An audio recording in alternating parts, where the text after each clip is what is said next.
This is the main peloton, the Maglia Rosa group. They're chasing a group of 12 riders up front who are racing to glory inside the final 100 kilometers. So they've had just under 70 kilometers of racing so far, and the Astana squad on the front, as you might expect, are setting the tempo for their race leader, Vincenzo Nibali, somewhere in there. Riders at the back with gilets. I can just give you a little bit of a roll call of the riders up front. In the break, we have 12 riders. Fabio Fellini of Androni Giocattoli, Stefano Perazzi of Bardiani.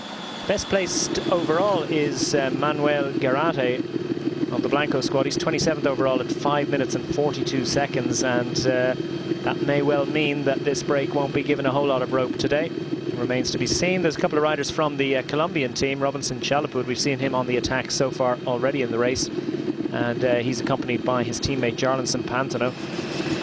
Ricardo Mestre has also been up the road in this year's race. He's once more infiltrated the break. He's representing Euskaltel Euskadi.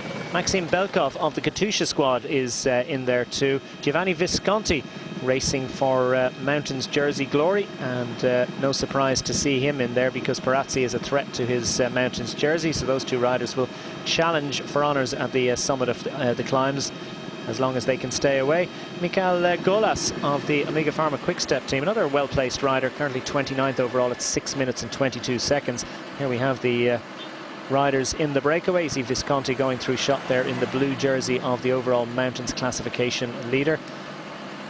And there's Golas in his distinctive jersey of Polish national champion. Tobias Ludvigsson of Argus Shimano is in there. Evgeny Petrov of Saxo Tinkoff, and Alessandro Peroni of the Vini Fantini squad at the back. 133rd overall at 53 minutes and 51 seconds, so absolutely no threat overall.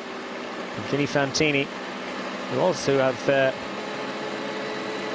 many reasons to get up the road today. They have sponsors that of course are based in Tuscany, and so many of the Italian riders of course have links to Tuscany. It's a massive region in terms of Italian cycling history.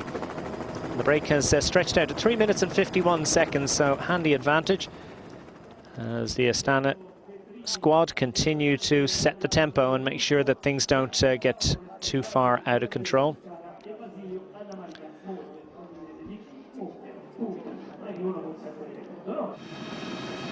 Great performance by Vincenzo Nibali in yesterday's time trial.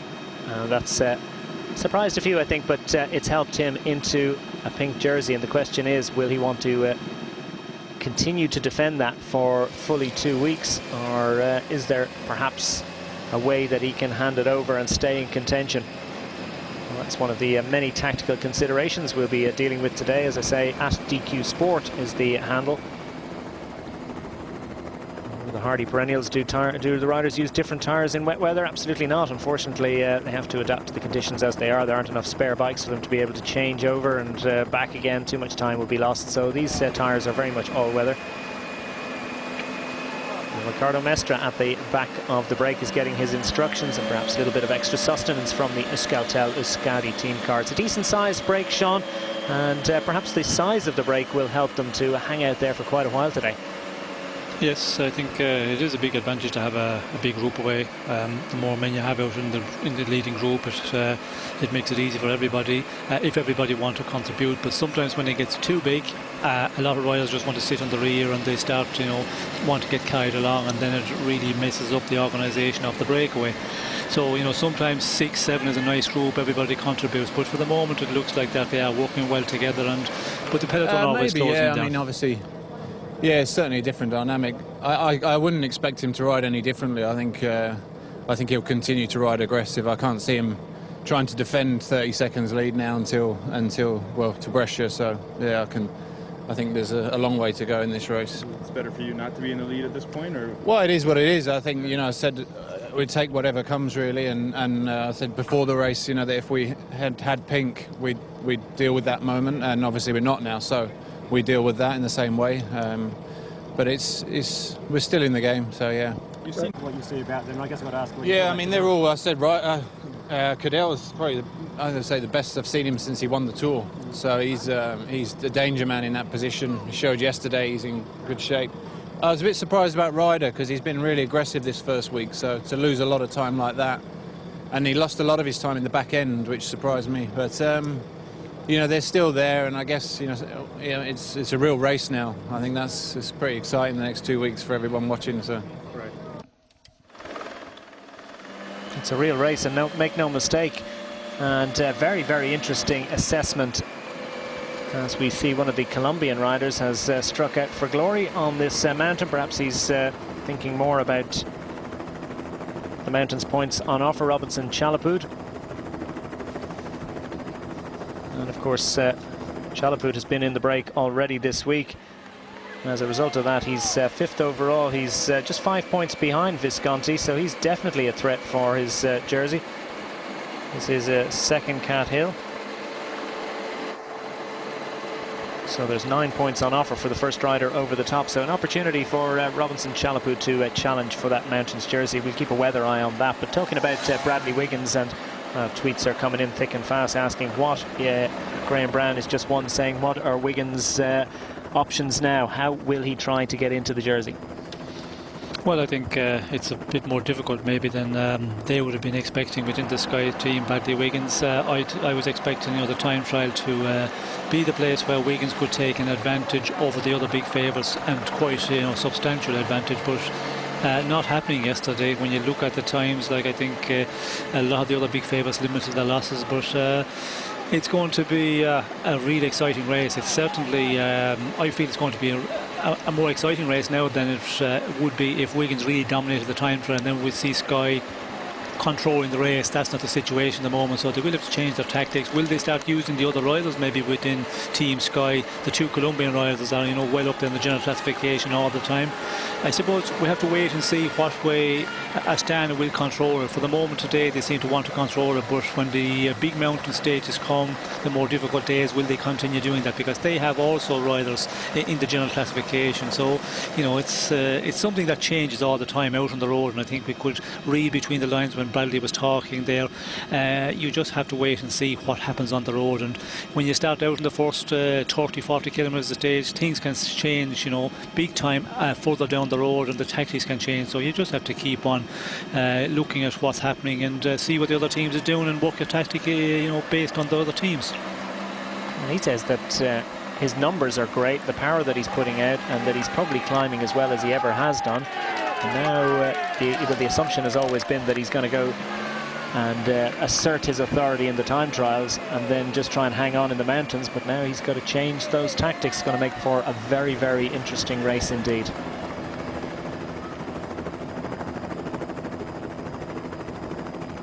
So Stefano Perazzi has joined up with Chalapud as they race up this climb, and Perazzi showing a lot of enthusiasm there. He seems to he seems to be so active, and he definitely gives us lots of entertainment. They've already opened up almost half a minute on the group behind. Worrying times perhaps for Visconti. I think he's obviously missed these riders going ahead, but he's going to measure his effort a little bit more. He's thinking perhaps about the first category ascent that comes after this to Vallombrosa.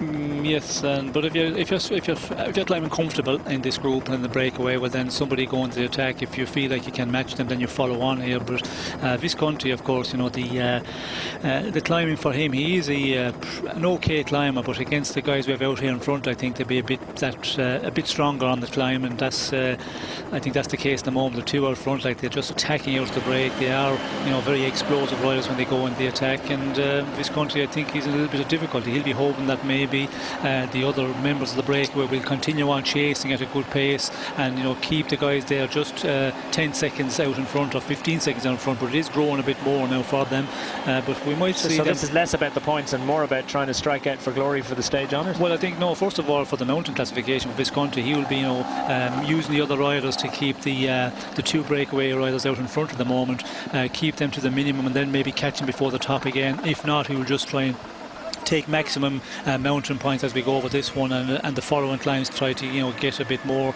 And you have to calculate on the way you're feeling, and, you know, the riders, Visconti, very experienced, he would know how to do that, but I reckon that this pace is just a little bit too strong for him to go with these 2 breakaway guys at the moment. So what happens at the top? Do they continue to press home their advantage? Presumably they'll have to. They'll certainly be looking to do that. Well, Perazzi seems to know no other way. Well, Perazzi's a rider that he can go anywhere, and from any distance he seems, you know, never think about it and just goes for it. But I'd be surprised if they continue on. They, you know, at this stage they will just go to the top of this climb and you know, just wait for the group to come back to them again, because you still have 63 kilometres to the finish. So, or more than 63. Sorry, you have you know, quite a long ways out, and I think it's too far for the break. When you see 4:20, if they do try and continue, well then, you know, they will be making the effort out front, and the rest of the breakaway will be trying to catch them. I would see them just knocking off. We can see there's a bit of a battle here between the two of them as we come to the top of this mountain classification. And Perazzi goes again. It's a bit of a ding-dong battle between them. It's surprised to see so far out. Breakaway group behind them, the peloton even further back, over 4 minutes. Perazzi jumps again, but Chalapud has no difficulty getting back into his wheel.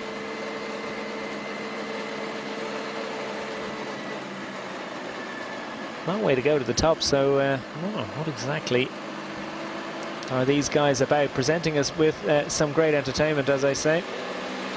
Perazzi 37th overall, 7 minutes and 49 seconds down, so he's not too far away from the overall, and he gives a big dig, and Chalapud able to relatively comfortably get back into his wheel. And he goes again.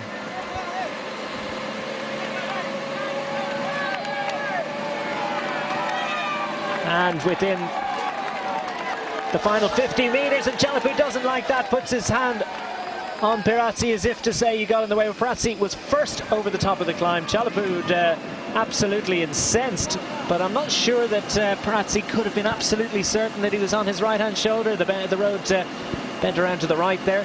Well, he went for the shortest way to the line, of course, and you know, I don't think there'll be any problem there. We can see it again. You know, he just cuts the corner, as you can see, just strike the line straight through the corner here, shortest way to the classement, and Chalapud was trying to go around at the wrong side. Well, perhaps Chalapud will bring that to the attention of the race jury after the race. Not sure they can do a whole lot about it now. It'd be interesting to see whether we hear much about it. Visconti further back, and great bit of teamwork by Pantano of the Colombian squad, who's taking some points from Visconti. So Visconti has to make do with fourth across the line. And that's 2 points for him. Perazzi takes the 9, which will bring him up to 21. Visconti just moves up to 18, so the provisional mountains classification leader of Giro d'Italia at the moment is, by my calculations, Stefano Perazzi. And Chalapud has certainly moved into contention as well. He's moved on to 14 points, so he'd be third, just a couple of points behind Visconti.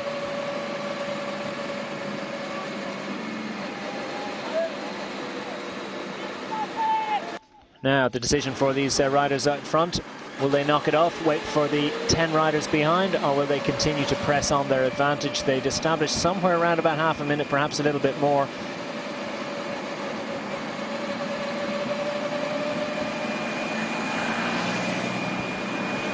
And the entertainment comes thick and fast from the group up front. Quick reminder of who's in there: Fabio Fellini of the Androni Giocattoli squad, Perazzi and Chalapud that we've seen on screen, Manuel Garate, best placed overall from the Blanco squad, Pantano of Colombia as well, Ricardo Mestre of Euskaltel, Belkov of Katusha, Visconti of Movistar, Rolas of the Omega Pharma Quickstep team, Ludvigsen, Argus Shimano, Petrov of Team Saxo Tinkoff, and Alessandro Proni of Vini Fantini as the peloton trundle along, setting a steady pace. We saw Mark Cavendish a little earlier, and he seemed relatively comfortable.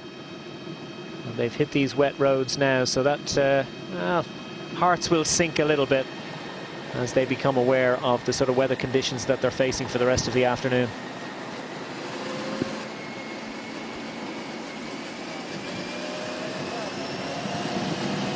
Let's talk a little bit more about tactics, Sean. For Team Sky, it's a case of trying to attack. They've got to get up the road somehow. I mean, he has to take the time back. Yes, I think he's in a position where they're going to have to try and attack, but I don't think it's for today or the days where the mountains are not really big ones. They'll have to wait and see what way, first of all, Astana defend the jersey, leave them ride for a number of days, and that is going to be the difficult one for Nibali with his Astana team. It's still 2 weeks to go to the end of this race. Will they continue riding every day and controlling the situation? Because when you look at the breakaway today, they are controlling it up to this moment, but that doesn't say at one point they will say, well, we can allow this breakaway to go on now and allow them possibly to go on to the finish, and then it comes to a situation where the other teams might start to want to take it up, and we've often seen that case where the race leaders team control the race to a point and then say, well, we've done enough today, it's up to the other teams. If you want to win a stage, if you want to get something out of this, well, then you have to go on. As we see one of the Movistar riders leaving a little bit of air of his front wheel, so getting a bit nervous again, I think, with the conditions, a bit of rain coming down, and of course, from 2 days ago, all the crashes, I think everybody's a little bit on edge, and we can see here they're starting to move up. A lot of the big favourites starting to appear, and that's to get onto the descent in a good position. And nervous times once again with this rain, wet conditions continuing on in this Giro d'Italia. But it will be interesting to see what Astana will do in a number of days, and I think Sky will just wait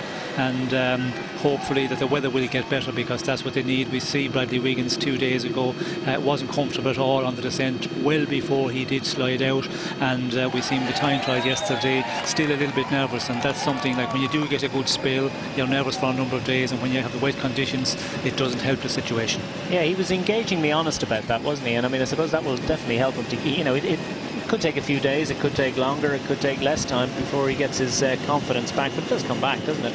Yes, it does come back, and I think there was no way he could hide it there. You could see yesterday, we did, I commented on it in the first 25 kilometres where we had a lot of descending. He wasn't really taking the risk at all. He was, really quite calm on the descent, and the other teams, the other riders will see that and they will know. So there's nothing to hide, but the conditions is going to be, if we get dry conditions in the big mountain stages, well then it's you feel a bit more comfortable going down, but when it's the wet conditions and you've had a spill, well then you can be a bit nervous for a number of days. Yeah, and it's not like he's getting a whole lot of time to play himself in. He's got to continue to race over these very difficult mountains with these difficult conditions. So now just under 40 seconds between the two riders up front. Looks like they're continuing to press home their advantage. The other 10 riders now with around about 5 minutes to the peloton behind. So join us for the next part of this stage 9 of this short break. It's stage 9 of Giro d'Italia from San Sepolcro to Firenze. 170 kilometres in total for the riders today. That's 106 miles in old money through the Tuscan Apennines, with 2 long climbs of Passo della Consuma, followed coming up pretty shortly by Vallombrosa for the riders to negotiate. And then there's 2 other shorter climbs that come at the back end of this race. They're the ascents of Vetta, La Croce and Fiesole. That's coming at the back end. 2 intermediate sprints as well.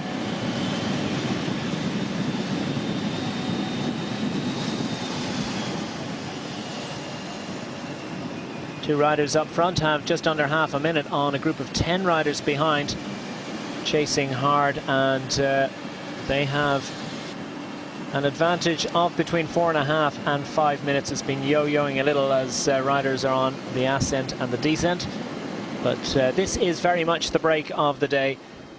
12 riders in total out front. Vincenzo Nibali is wearing the Maglia Rosa under his green Cannondale gilet. Source of irritation to a few people on Twitter, not least myself as well, I can assure you.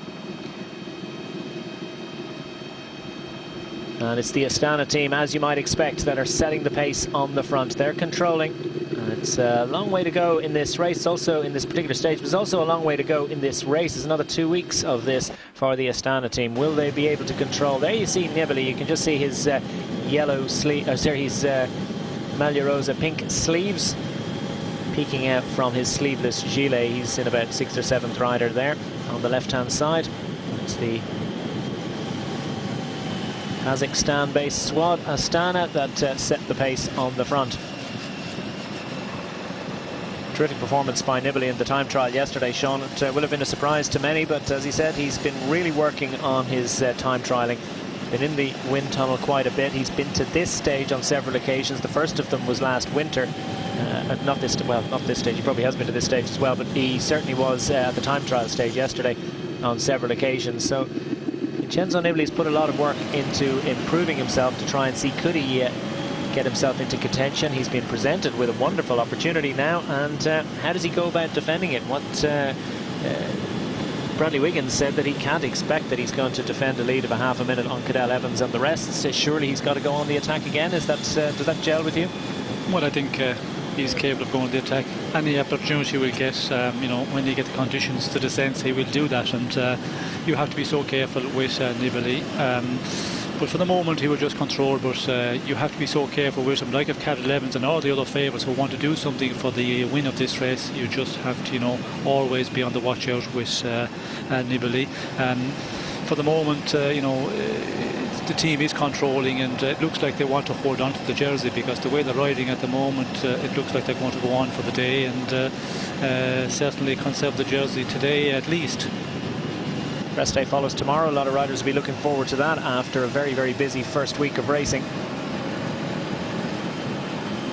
And coming after the time trial yesterday, many riders will have attempted to get around that time trial as best they can without making too much of an effort. That's easier said than done, I can assure you, but there'll be a lot of tired legs in there from the riders that have gone deep yesterday. Short in terms of the sort of stages that they race in road races, but it was a long time trial, and that's long when you're making absolute maximum effort. And look at Stefano Perazzi up front, has opened up a little bit of an advantage over Chalapud.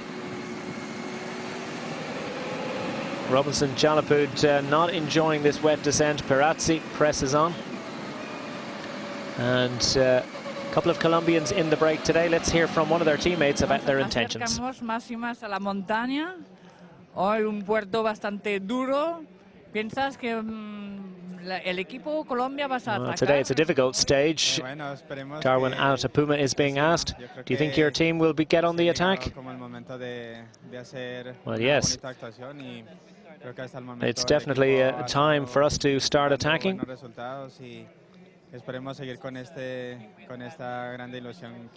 Since the beginning we've had good results. We have intentions to win the stage today, and this is definitely a good opportunity.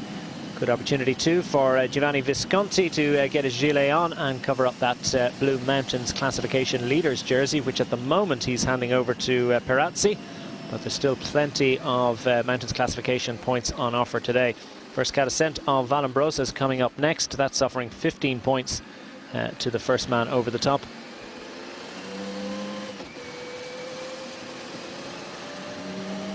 Visconti, as I say, now on 16 points. Perazzi on 21 has a 5-point advantage, and Robinson Chalapud has moved into third place in the competition, just ahead of Emanuele Sella, and he has 14 points. Meanwhile, back in the group, it's the Astana team that set the pace, and as Sean has said, it looks like they're set on controlling the pace today and defending that jersey. They have a couple of cards to play later on in the race, though. There are plenty of other Astanas well up overall, and that's, well, a couple of them in particular that perhaps present them with a tactical opportunity. So we have a look at the overall standings. Nibali with that advantage of just under half a minute. Robert Hessink right there for the Blanco team. Could this be the time for him to really step up in a Grand Tour? Bradley Wiggins is up to 4th overall, but not quite as close to the jersey as he might have liked. Great performance from Scarponi yesterday in the time trial. Now just 8 seconds behind Bradley Wiggins, and just under 1.5 minutes behind Nibali. He's right there. Ryder Hagedal, well, he limited his losses, but as Bradley Wiggins said, perhaps he might have expected a little bit more. So great performances from Nibali, Evans and Scarponi, and a certain amount of disappointment, you'd have to say, for Bradley Wiggins and Ryder Hagedal. This is the situation in the overall young rider standings. Wilco Kelderman for the Blanco team has that narrow advantage over Rafael Maica. Fabio Ru now in third place, just over a minute behind.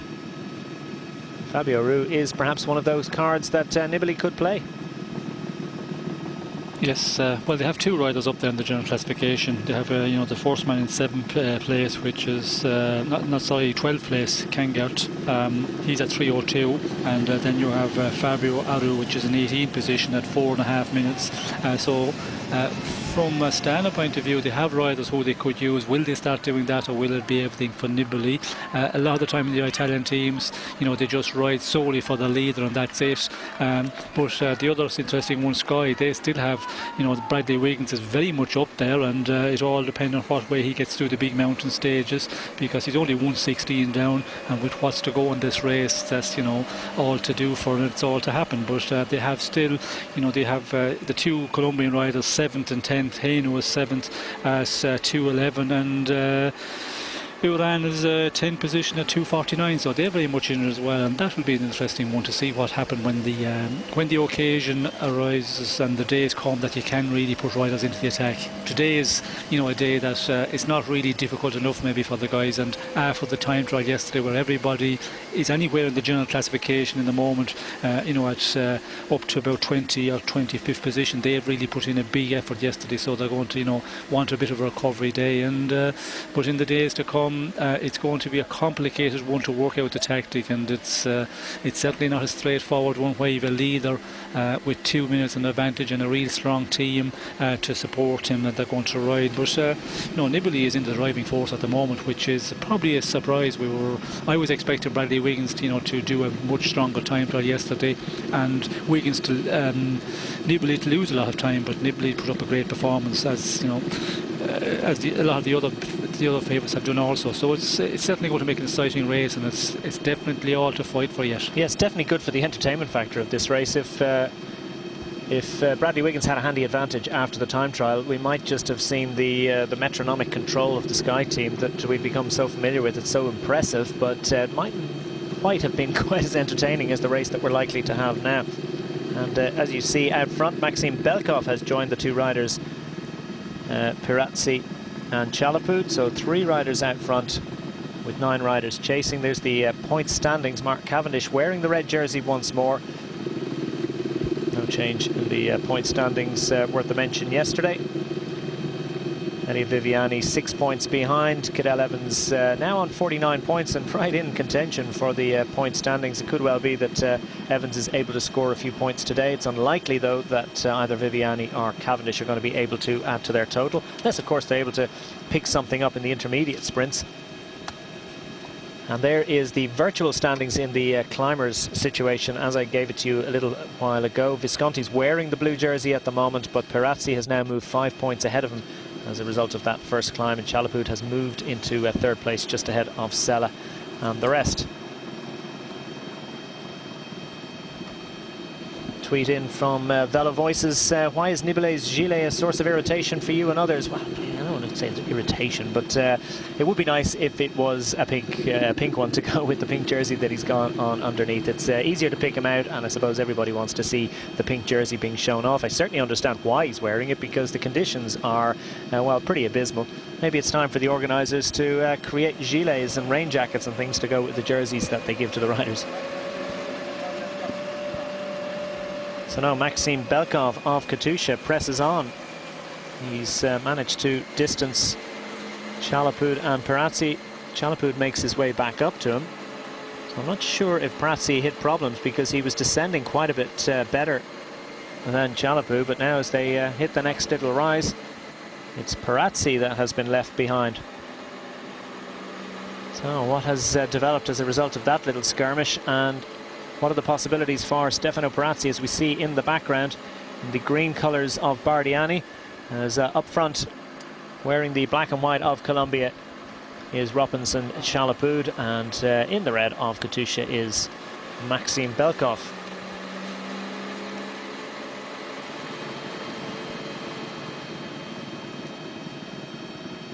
.38 seconds to the group behind, so good effort by Belkov to jump across, but they're maintaining that gap, so it hasn't really opened up or closed. It's pretty much been steady all the way down the descent. as they hit the lower slopes of the first category ascent of Vallombrosa.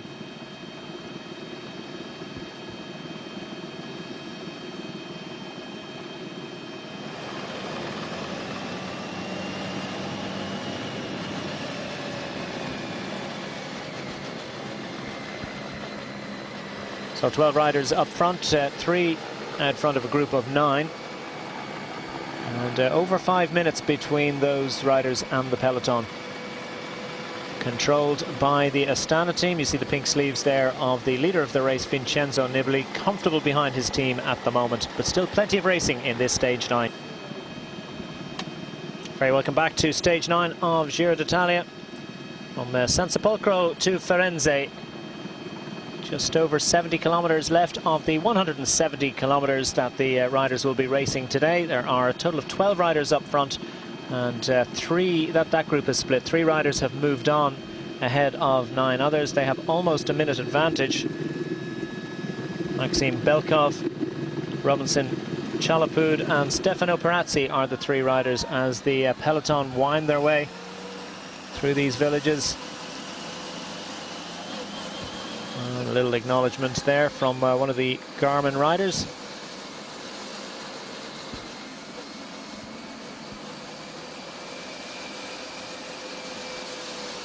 Vincenzo Nibali leads the overall classification. Now with just under half a minute advantage over Cadel Evans of the BMC team. And of the riders up front,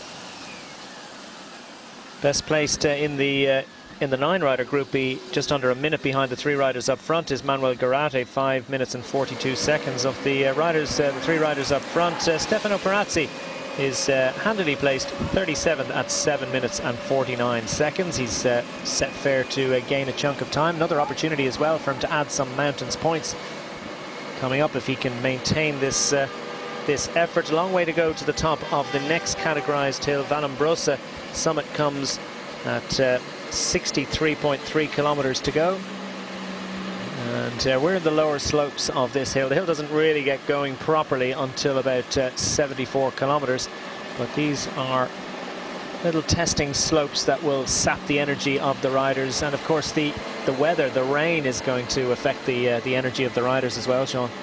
Yes, well, it is going to take a lot out of the riders on the wet day. First of all, on the descents, you have to knock back your speed and concentrate much more when it's dry conditions. Good biking weather, well, you can just float down the descents. You can eat and drink so easily. In the situation we've got here with this, very bad conditions that are going through at the moment, it's not as easy to eat when you're pushing on out front. So it is that bit more energy sapping. Some riders, they support the bad conditions very well. It doesn't seem to affect on them. Other riders do not like it at all. And when you're there for a number of hours in the wet conditions, it seems to get them in the end, and the performance pay for that. So, it just affects different riders in different ways. But it is always a bit more energy sapping and dangerous timed as well, because today we have a lot of descents to negotiate. The final is another difficult one, and if it's going to be wet at the final descent, well, then we could see the same as we see 2 days ago, where there'd be a lot of riders going in the attack, and in the general classification we could see problems once again trying to get down those real treacherous descents. One question is, how much does this bad weather disrupt a team's strategy for today? Might actually contribute a little bit, shakes it up a little bit, and presents a few opportunities perhaps to create splits in the group. Well, I think for a team that's riding on the front, when you have these conditions, it's probably not too difficult. Problems at the back of the peloton. It looks like just a mechanical issue. Yeah, sure. Wouldn't it be at all surprised? One of the Lotto Belisol riders has hit a little bit of problem, and it's on an ascent, so it's not exactly the perfect time for it to happen. Williams, is it? Yeah, I think it might have been Kenny de Haas, was it?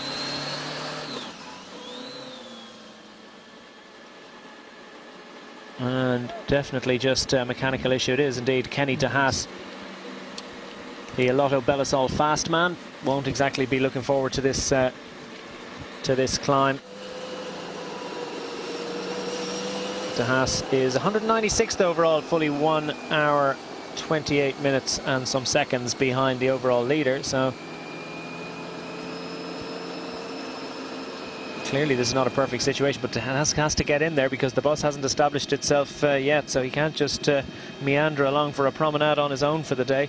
He'd be outside the time limit, that's for sure. So big responsibility for De Haas to get back into the action, and the way the peloton are going at the moment, you'd be confident enough that he'd be able to do that. Well, if he does want to be able to get back into the peloton, he's in problems because you know, they're just riding at a steady pace here at the moment, and unless you're really suffering and, you know, you're sick or some problem, well, then you should be able to get back in here, because we don't see anybody, you know, starting to lose contact on the rear of the bunch at the moment. And up front we can see Tia Longo just rolling along here on the front of the Astana train and just keeping a good pace. But you know, the advantage at the moment, over 5 minutes as we just get under the 70 kilometres to go. It will be interesting to see, will they up the pace, or, you know, will they just be expecting some of the other teams to take it up. So it's coming to a point where, you know, they could just continue on, maybe, you know, take off a little bit of the pace setting on the front, and we could see the breakaway, you know, going a long ways into the stage. The surprising thing is in the breakaway that they're pushing on so far out. As I said, when Perazzi went for the mountain classification, I was looking at the distance to finish. I was thinking 60, around the 66 kilometres, but 88 kilometres actually. It's a long ways out, and he still pushes on. But that is Perazzi. You know, he's never afraid to have a go at any time, no matter what. You said it this morning before the broadcast. He said Perazzi's going up the road and he's gone out on his own with 60k to go. But yes, he surprised you. He went with 88k to go. Yes, he did, and you know, he's always up to that. And we've seen him in the past. He just goes and takes off at any time, and, you know, doesn't seem to make the calculation. Where when you have a 12-man breakaway, I would have expected them to, you know, to just knock off the pace, get everybody together again and start working. And with 12 men, you know, it's just a huge advantage to have that number out there. You can spare your energy so much because the time you give on the front, you get a lot of recovery time back in the drafting of the other riders, and for the end that would be very important. But no, there's always riders just want to go on a long ways from the finish. Lots of riders collecting jackets, dropping them off, trying to get new gear. Thomas Danielson back at the Garmin Sharp team car. Meanwhile, the peloton rolls through the feed point. No urgency here. Luca Paolini up on the right-hand side.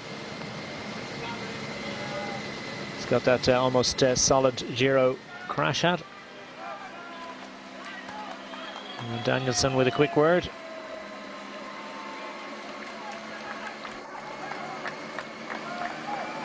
Meanwhile, up front, Stefano Perazzi continues to push. Question in, after 1 week and being very busy in the breaks, would you say the wildcard teams have repaid the faith put in them from RCS? Well, absolutely. I definitely think that we've seen so much activity from the likes of Vini Fantini, Bardiani, Androni Giocattoli, and the Columbia team, that they've certainly justified their inclusion in the race. They've shown that they're well able to make a big contribution.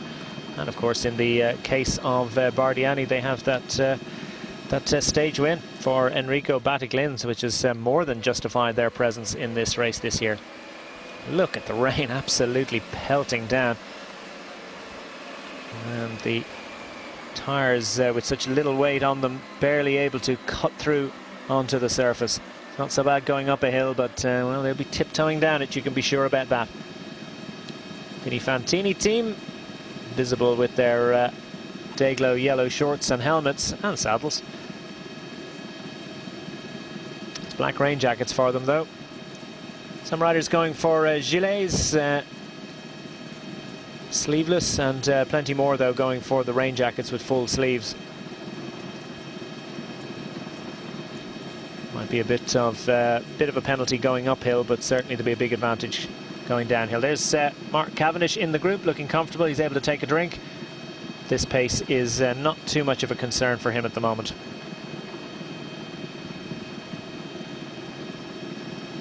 Looking a bit at some of the other overall contenders, Vincenzo Nibali has the advantage. We've spoken about him and his opportunities and possibilities for the remainder of the race and what he's going to do. What about Cadel Evans of the BMC squad? Bradley Wiggins said that he's probably gone as well as he's seen him since he won the Tour de France. There's few would argue with that. He's looked very comfortable, composed and full of fight in this first week. He's right in it. Yes, he is in it, and you know, playing safe, no problems, no crashes, which is important because when you do get a spill, you know, it just hurts for a little number of days, and he's got through quite well. We did on the beginning of a program, the interview there, he said that his time trialling wasn't good up to this moment, but he was very happy with yesterday's time trial performance. So he looks to be in, you know, good shape at the moment, and he's one of these riders who you know, is just always there. He never seems to, you know, have a real bad day. Just follow the race all the time, and sometimes that's the way you can win a big tour. So it'll be interesting to see in the next 2 weeks. But certainly, you know, all the real tests have to come, the big mountain stages. It's only been the starter, really, the mountains we have in the past number of days, and today again. It's really, you know, the big days of all to come, and you have to wait for a real big mountain stage before you can say, well, you know, he is in a condition to get a place in general classification, possibly to win this race, and that day hasn't come certainly yet. 9 kilometres for the Vallombrosa, just about, and some leg sapping statistics. The first 2.5 kilometres are very shallow at 2.6%, then 1.9 kilometres at 8.2%, then 4.5 kilometres to the top at around about 7.3%. The maximum of 12% comes after 4 kilometres, so it's probably a little bit tougher in the middle. Certainly it's a difficult stage for them.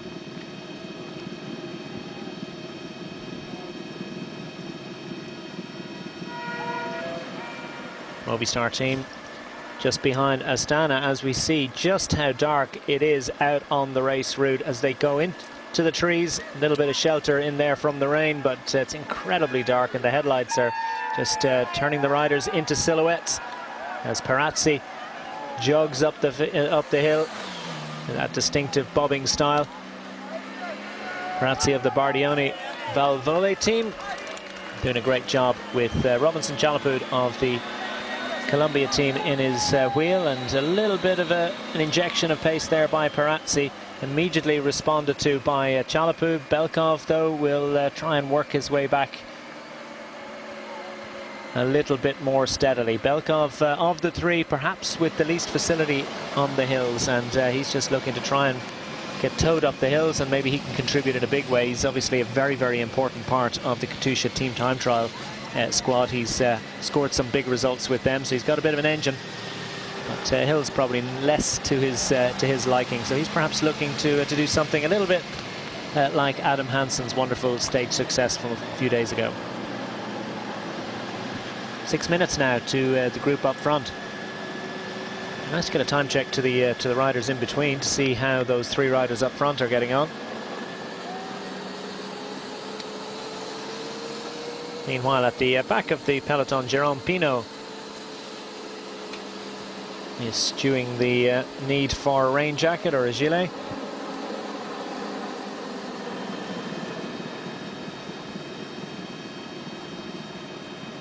Jérôme Pinault, of course, an important part of Mark Cavendish's Amiga Pharma Quickstep backup squad.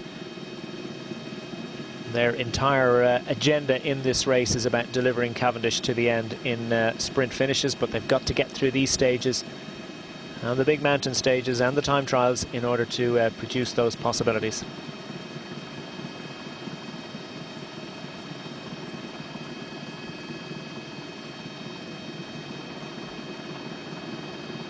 Oh, we've just heard Arnold Janson of the FDJ squad has retired, so disappointment. He was actually, would you believe, the best placed of the Française de Jeu team. 43rd overall at 8 minutes and 56 seconds, has stopped. So obviously some sort of a problem that's been lingering, and that's bad news for him. We've 2 other riders have abandoned today. Francesco Chicchi of Vini Fantini is no longer in the race, and also stopped out on the route today. Thomas Gil Martinez of the Androni Giocattoli squad from Venezuela, one of the 2 Venezuelan riders, he packed out on the road today. So as this race continues, the abandons come in a steady stream, and that indicates just what an arduous thing the Giro d'Italia is merely to complete. Illness, injury, plenty of reasons, and just plain fatigue can also be relevant, as we see Robinson Chalapu not satisfied with the pace. Well, perhaps he's noticed that Stefano Perazzi has lingered a little bit, number of bike lengths off the wheel of Maxime Belkov, and given that Perazzi was attacking less than a kilometre ago, well, this is an interesting development to say the least. Chalapu strikes for glory. It's got about 3.2 kilometres to the top of the hill, so there's quite a way to go yet. 10 victories for Chalapu, of course, most of those in Colombia. This Colombian squad is directed by Claudio Corti, famous Italian professional, long time in the peloton, long time as director sportif as well. And Corti is looking after this team, which has arrived in Europe the last couple of seasons and set to make its mark. There's so many good, strong Colombian riders at the moment. Two superb riders, of course, in Uran and Henao at the Sky squad. We've got Betancourt in AG2R and Quintana of Movistar, who's not in the Giro d'Italia, but they're top talents emerging, as well as these riders from the Colombia team. So looks like things are on the up in a big way for Colombian cycling at the moment. Bit of a surprise to see Chalapu moving on, and what exactly is going on with Perazzi is he seems to have little bursts of energy. Yes, well, Perazzi is the worst rider, or one of the worst in the peloton to be beaten a breakaway, because he just puts in these sudden accelerations and then slows it down again, and that is a real killer on a climb. You have to be able to climb at a steady pace, especially with just under 70 kilometers to go, and he can do that so strong, and then knock down the pace again. As we see him coming back up here again, he's just he's past Belkov, so he's obviously found a little bit of a second wind. Well, it's not the first time we see him there. He Third, fourth wind. He's been back on the further back the road behind the two other riders, and then just coming back up to him again. So you need to ride at a good, strong pace here, especially at this point.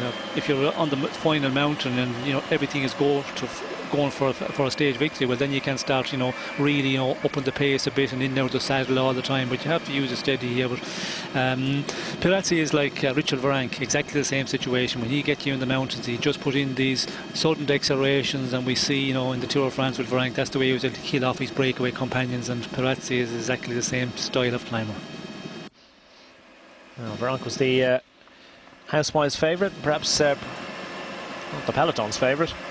But Perazzi, it looks as if he's closing the gap to Chalapu. He gives us great entertainment. I'm not criticising him for a minute. I think it's absolutely fabulous. He certainly races with his heart. And another man who's racing with his heart at the moment is Robinson Chalapu. It's probably pounding through his chest, actually. Has a little look over his shoulder, and he'd be made well aware of the fact that Stefano Perazzi is looming large. Still quite a way to go to the top of this hill. The summit of Vallombrosa comes with 63.3 kilometres to go, according to the official road book. Perazzi's right there, and Chalapu's got that sinking feeling. I'll tell you what, in these weather conditions, everyone's in danger of sinking. And the Tifosi still out despite the weather conditions. And now forget about Gilles, we're going full rain jacket for the race leader Vincenzo Nibali, so we're not even going to get the pink sleeves, but of the Astana squad he'll be distinctive, I suppose, in that black jacket.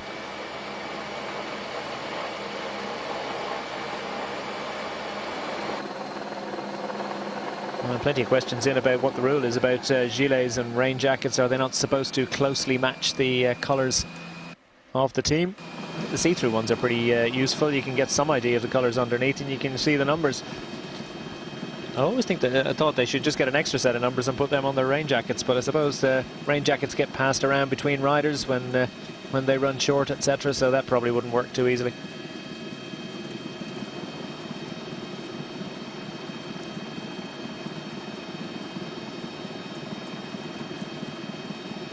When was the last time a wildcard team won a Grand Tour, if ever? That's one for the Statos. I can't imagine that wildcard teams have managed that. Nothing leaping to mind at the moment.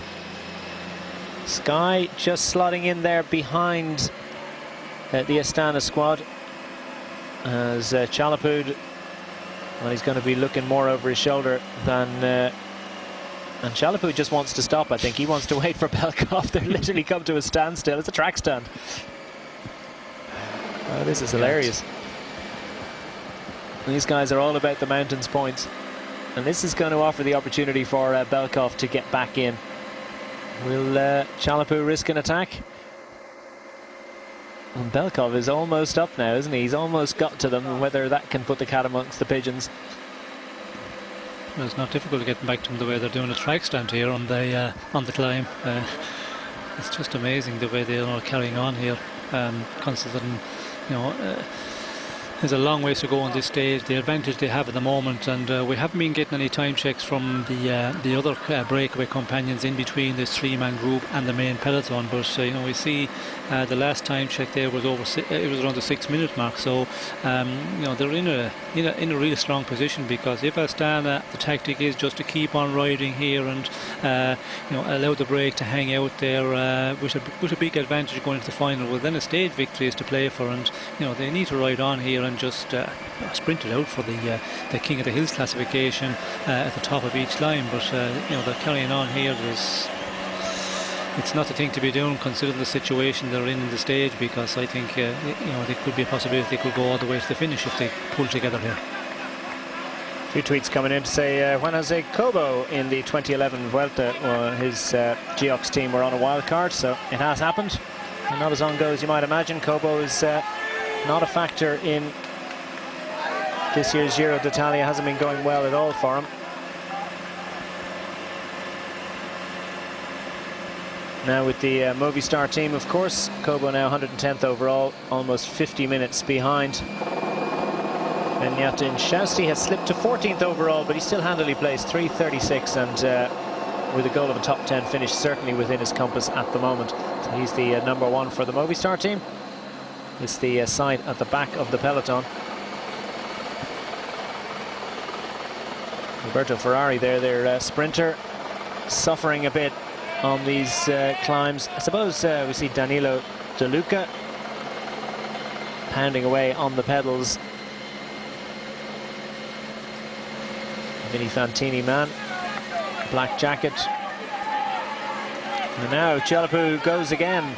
Perazzi thinks, oh, I have to respond once more, and this is a sinking feeling, I think, again for... here comes Perazzi. He's going for it. No way could he contain himself. His all-attacking style. Well, he wasn't going to wait for long. I thought it probably might be quite useful, actually, if they still have Belkov at the top of the climb, because he'd be of definite value to them in the on the descent and in the valley for the next hill. Well, I think Belkov is trying to do his best here. He was making, you know, quite a good pace. He's a pace that he is, you know, comfortable enough with at this moment in the stage, and the other two boys, you know, just are going to continue on attacking each other here. And we can see Belkov is just totally out of sight at the moment, with Chalapu just chasing here, trying to catch Perazzi, and it's becoming, you know, a huge battle already to get these maximum points for the mountain classification. Total commitment now from Stefano Perazzi. Steals another look over his shoulder, puts the head down and goes, and has managed to get up enough momentum that he actually has to slow a little bit and freewheel through the hairpins. So that just shows you how fast the pros are able to go up these hills. As I said, a 7.3% average for the last couple of kilometers. No, that's not Wiggins, that's Yutsu. Wiggins sitting handily within a few yards of his team helper. And now Perazzi starts to feel the pain, and the lactic surges into his legs, and Chalapu has looked to close the gap. He's nestled in the car headlights there, not too far behind at all, but whether he can get back on terms, Perazzi going through the corner, an opportunity to have a little look behind. And what he'll see is that Chalapu hasn't given up at all, and if anything might well be closing the gap. Meanwhile, at the back of the peloton and in the cars, struggling a bit is Mark Cavendish. Could this be the bus establishing itself at this point? This is the steepest hill on this stage, of course. The first category ascent of the Giro d'Italia 2013. And at fully 9 kilometers in length. Clearly a big ask for Mark Cavendish. His skills lie elsewhere. Meanwhile, Pirazzi presses on as Chalapu cracked. It's another little ramp, and this one looks like a steep one. Chalapu's still there. Well, according to the roadbook, there's another couple of kilometres to go, so he's got to push again. Fourth appearance at the Giro for Pirazzi, so very experienced rider. He's been around for quite a while at this time. It's also his fourth year on this team, formerly known as Colnago. 26 years of age now. And he feels about 76, I think, right now. Just over a kilometre to go to the mountain classification prize, and we can see I think he's starting to struggle here, and Chalapu just seems to be coming back on him, and it looks like that he will catch him before we get to the top. Christina says Pirazzi certainly isn't my favourite. She doesn't know any housewives that like him. Barank was definitely the housewife's favourite. Maybe Pirazzi a little less so, although he is working to try and create that aura for himself. But Chalapu has got back to him, so a real big scrap coming up as they get across the line. It's Pirazzi that takes the points, just about. Last gasp assault from Chalapu doesn't work on that occasion, but he gets a well done from his Colombian adversary. And the big question for them is where is Belkov? How much further behind is he? So Pirazzi strengthens his grip on the mountains classification, and he's looking increasingly likely to wear blue tomorrow. Yes, and I think he had made his calculation right. I was thinking that he was starting to suffer, because on the route book it did say, it does say 63.3 kilometres, the mountain classification, Vallombrosa. So it's it was a bit nearer. He was a bit nearer the top than I had to calculate it, and you know, making the calculation, holding on well, and taking the maximum points. So he's going to. There have been plenty of route changes in this year's Giro, even right up to the start of the race. So we're working on the road book. This is the official document presented by the Giro organisers, the so-called Garibaldi, but things can change a little bit. 48 seconds now between the two up front and Belkov. Will Belkov be able to close down on the descent? Meanwhile, we see other riders from the group. This is Pantano, I think, as they come over in dribs and drabs. Yevgeny Petrov next up. Just going through shot there. We saw from the Blanco team, Manuel Garate, still showing lots of strength. And they're over a minute behind, but still in contention and still right there, chasing with the potential of stage honours today. The riders from Astana, for them, it's not that important that they close down this break. What's the greatest concern to them, of course, is that they make sure that the likes of Garate, Pirazzi, Petrov and Golas, who are all within 5 to 7 minutes down on general classification, that they don't get a huge advantage. But now there's no question at the moment that that's going to be the case, and that advantage is surely only going to shrink between now and the finish. So it looks as if they're able to control the break in terms of general classification, but the break will hope and believe, and they'll be desperately hoping indeed that they'll be able to hang on out front through to take the stage honours today.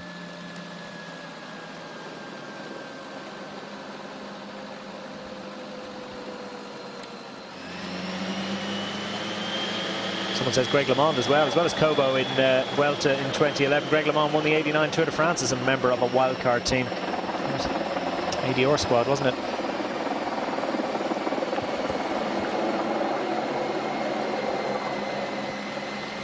Vincenzo Nibali in the black jacket and on his wheel, looking a little anxious. Well, he's probably just got the spray coming off his wheel, off the wheel of Nibali into his face. That's Cadel Evans. As they go up the hill, of course, the glasses will be coming off. Difficult to keep the steam off them. So now you got rain jackets on, gilets. That tells the temperature is dropping a lot. You can see Sella there suffering a lot on the rear as well. It's definitely, you know, getting more temperatures dropping, because we can see the riders going for the longer long sleeve raincoats. But if you climb up for a number of kilometers, it does get cold, and then you have to think of the descent as well. So a lot of the riders starting to wrap up and put on full raincoat. Yeah, probably thinking pretty much about the descent, really. It can be incredibly cold, can't it? After kilometres with steam coming off you, it's so warm, and you think, well, it could never be cold again. This is wonderful. I'm actually enjoying the little bit of rain, perhaps just cooling you, cooling effect. Hit the descent, and the wind chill factor comes into play, and it can be incredibly cold indeed.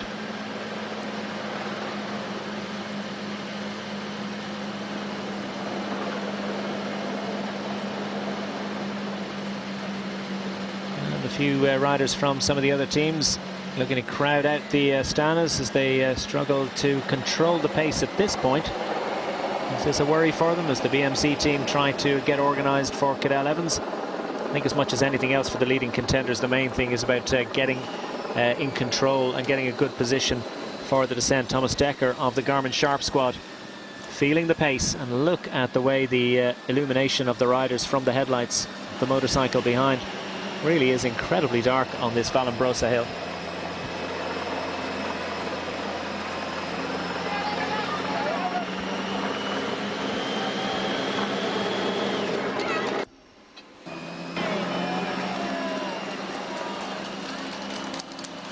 Cracks developing at the back, and we've already seen Mark Cavendish in the cars. Have to believe that he's probably still back there. 500 meters to the top though. For these riders, they've made it over the top with the group. Relief for a little while longer. Two riders from the Columbia squad are out front. But riders from the Colombian team, other riders feeling the effects of the pace and of 8 hard days of racing in their legs at this point. They'll be looking forward to the break tomorrow.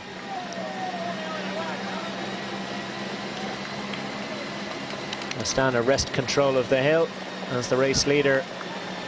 Seeing the distinctive blue and white bike. It's different to the other Astana riders. That's Vincenzo Nibali, black jacket there.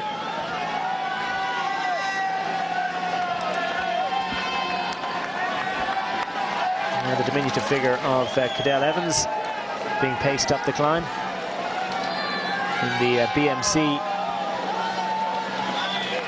red and black outfit on the left-hand side, the right-hand side of the road as he's riding up it.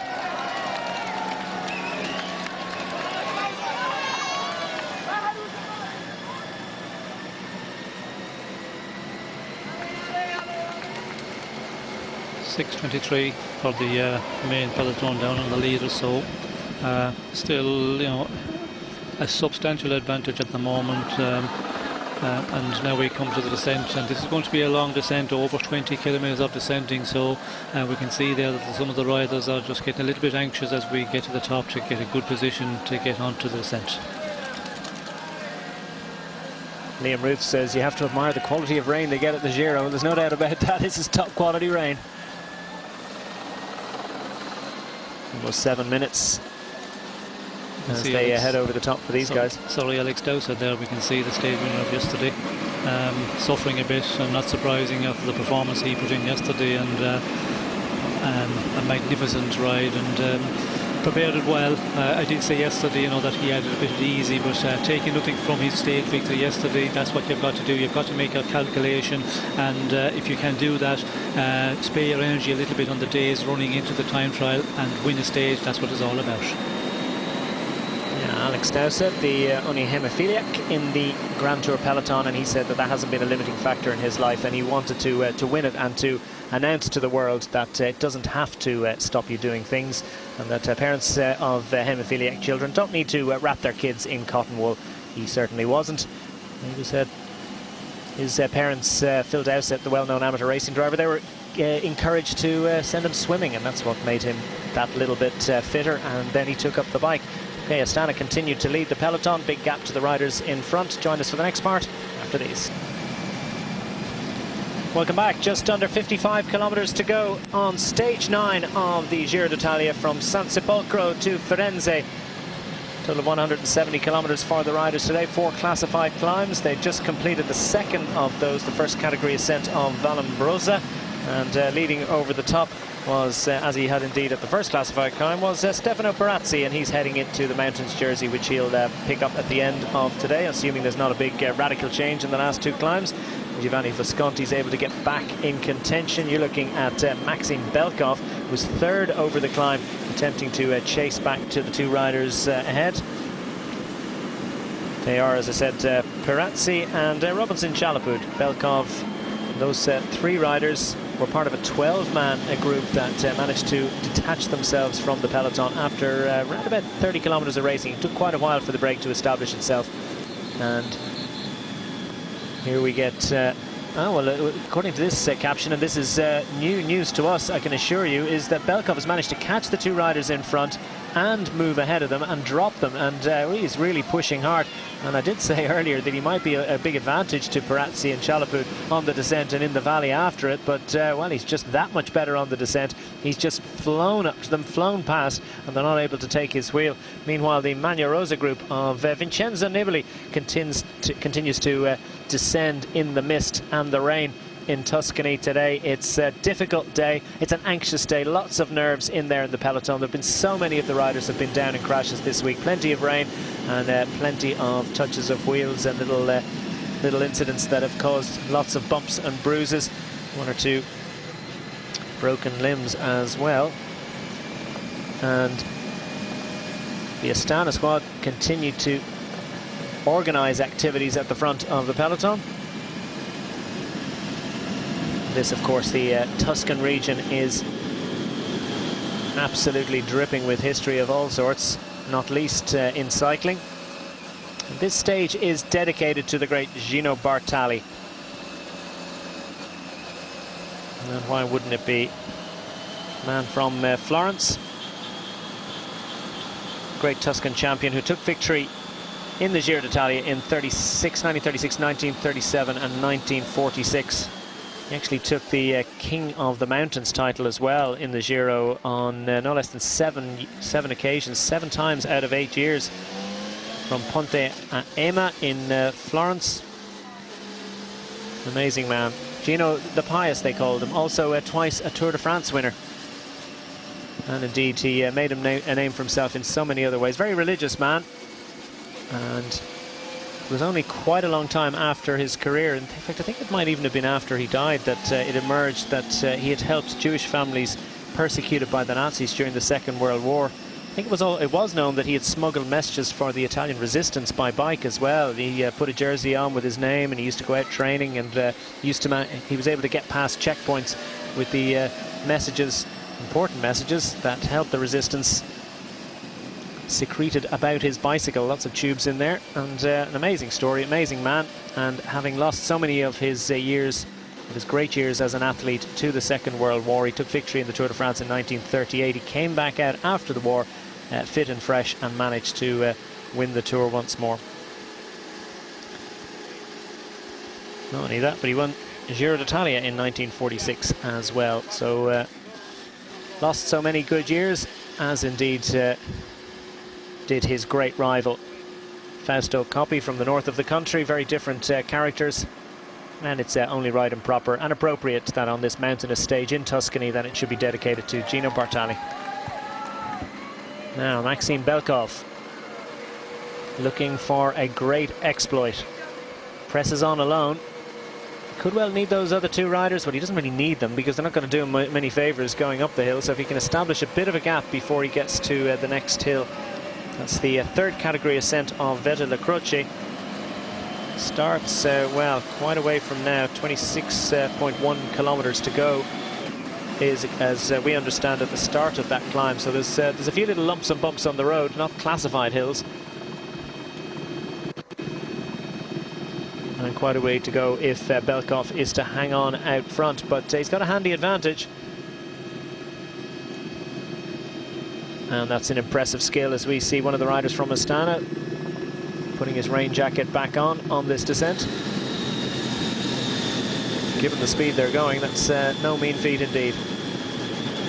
Something that a professional has to learn though, Sean, how to put the jacket on the descents and on the flat roads at speed. Yes, well, it's a trade, and of course the bike riders, the professionals, they start the big part of them start at a very young age and they come up through the ranks, so you learn how to, you know, descend, how to handle a bike, and as you go up through the junior ranks, well, then you learn how to put on a raincoat as you move along, and they can do it at unbelievable speeds when you're doing, you know, 55, 60 kilometers per hour on a wet road. To do that, it's not something I'd advise anybody unless you have got the experience. Tiptoeing their way down this descent, plenty of gaps opening up between the riders. They'll have no problem closing them up. There's still 12 riders out front. The front of those riders is Maxim Belkov of the Katusha team. We'll see how he gets on after these. Stage 9 of Giro d'Italia, from San Sepolcro to Firenze, and we've got just under 50 kilometers left of the 170 kilometers. There's 12 riders, or there have been 12 riders out front of the peloton, and they've split up on the first couple of major ascents of this stage. And up front at the moment of the Katusha squad is Maxim Belkov. He's out front of two riders, Robinson Chalapud of Colombia and Stefano Perazzi of the Bardiani Valvole squad. As behind in the peloton, the team of the race leader Vincenzo Nibali. The Astana squad set the tempo and keep those breakaway riders within reasonable distance. 6:21 the advantage for Belkov up front. That's not really of any concern to the Vincenzo Nibali. Belkov 189th at 1 hour 22 minutes and 25 seconds, so that's not relevant. A couple of riders behind. Well, Perazzi just behind. We're not sure exactly how far behind, but certainly within a minute. He's 7:49 down on GC, so he's got an opportunity to move up were he able to manage to hang on through to the end of the stage. Manuel Garate is out front as well, part of that original 12-man move. 5:42 down on general classification behind Vincenzo Nibali. Mikhail Golas 6:22 down. He's somewhere in amongst the group out front. And Yevgeny Petrov, Golas is 6:22, and Petrov of Saxo Tinkoff 7:24 down. Belkov continues to press on, his second visit to Giro d'Italia. And this is an impressive exploit. Let's get a little replay of his descending facility. Third, oh, and he got it a little bit wrong, puts the foot down. Just about manages to transfer the weight, keep everything upright. Petrov continues, a little moment that might have made his heart flutter. Third over the top of the last hill, but descended like a stone in these, well, just plain horrible conditions. And was able to get ahead of Perazzi and Chalapud without any difficulty whatsoever.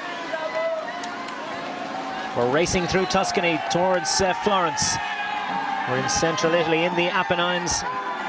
Tuscany bordering Liguria to the northwest, Emilia-Romagna to the north, Le Marche and Umbria to the east, and Lazio to the south.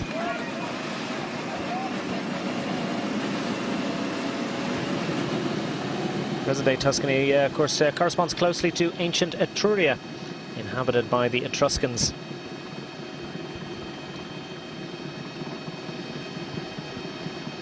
And the regional economy based mainly on the tertiary sector. That's tourism.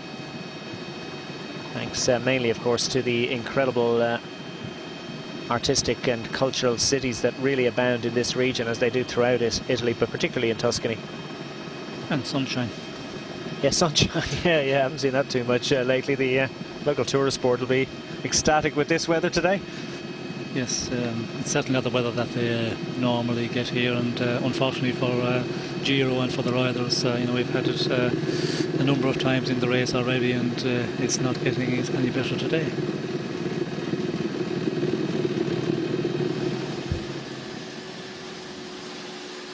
Argus Shimano have had good Giro so far, thanks to John Degenkolb's stage win a few days ago. And they're represented in the breakaway by Tobias Ludvigsen, 147th overall, not a factor overall. He's just delighted to get in the break, show the jersey, and problems for one of the Astana riders. It's not Nibali. Difficult to see with the gilet on.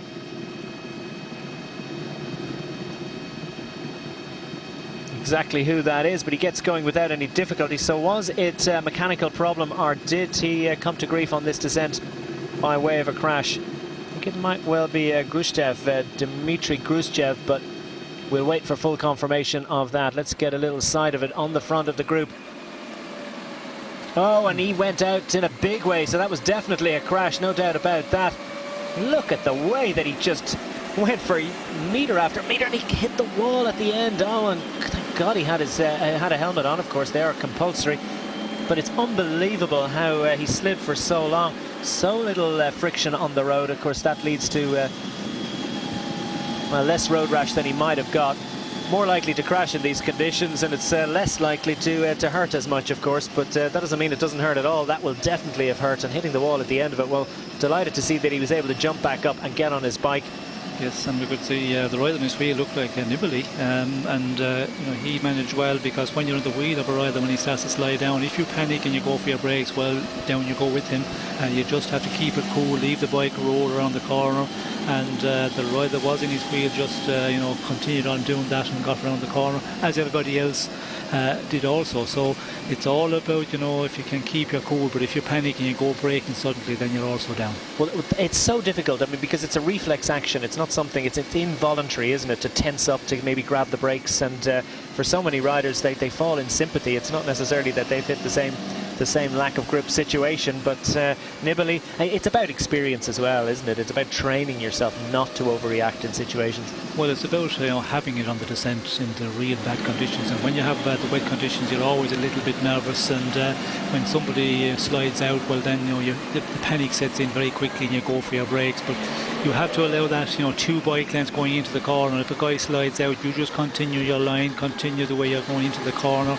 and hopefully, you know, that you will get around it. But if there's somebody sliding in front of you, well, then if you start going on the brakes a bit heavy, it's going to be also you're also going to be on the ground.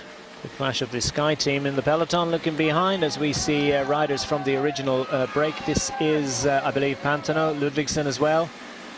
2 riders from Colombia originally in that group. Oh, we saw Perazzi there, so it looks as if Ludvigsen has moved across, and that might well have been Chalapud with Perazzi. Yes, it seems to be that they have joined up there. It's difficult here to know exactly where the groups are, because we're not getting any time checks at the moment. The only man we have out here in front, of course, is Belkov. He's the man in front, but it is quite possible that the other ones have joined up with Perazzi and Chalapud, because I think, you know, the descending that they were not going at a real fast rate, and some of the other breakaway companions have pulled them back. Got a nice illustration there a few moments ago of just the sort of visibility that the riders would have if they were wearing their glasses. Most will have taken them off, put them in their pockets, and put them on their helmets. Probably on the descent, more likely to get into the pocket. That can be awkward with the gilet and rain jacket obscuring and making it difficult to get into the pocket. Movistar move to the front, trying to put a little bit of pressure on here. Riders reacting. And suddenly there's a little bit of movement, and are there riders ahead of this? Group 2 on the road now, 1:37 down on Belkov, so that group of 5 riders almost 1 minute 40 behind, 1 minute 39 behind Belkov. 6:51 back to the Maglia Rosa group. And was that an attack, or was that just a little bit of a wake-up call perhaps for the leading contenders, Vincenzo Nibali, etc.? Well, I think on the descent, as we see crashes, everybody is you know, a little bit cautious on the descent, and some are more cautious than others, and just allowing the wheel to slip away from in front of you. And you know, the moment you take 2 or 3 bike lengths, if you're a bit nervous, the next corner is 5 bike lengths, and then it goes to 10 bike lengths, and it's 15 seconds very, very quickly. And difficult to come around a rider as you go down the descent as well, because you know, he is trying to get his line into the corners, and to get by him, you know, you're only going a kilometre an hour faster, but difficult if the corners continuously, difficult to make it around the rider, and then that's where we see the gaps. As we can see here, small gaps between a lot of the riders further back, but I think as you go back further in the bunch, there's quite substantial gaps. Yeah, we see a status still on the front. That might have been that we just missed the first 4 or 5 riders, and that was the 2 Movistar riders trying to get back into contention. Speaking of getting back into contention, is this Could that be Mark Cavendish? As we see the whole Sky team, plenty of the Sky riders. So where is Bradley Wiggins? Is he suffering again on the descents? Would be a surprise to see that many Sky riders looking over their shoulder. And that can only mean that Wiggins is in amongst that. So could be difficulties again on this descent for Bradley Wiggins. Anxious moments for him.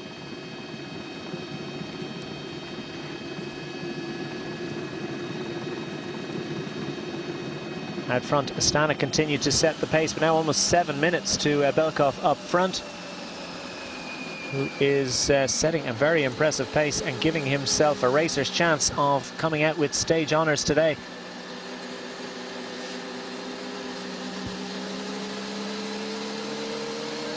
Now the whole Sky team is massed here, and I can only think that that's Bradley Wiggins in the blue gilet.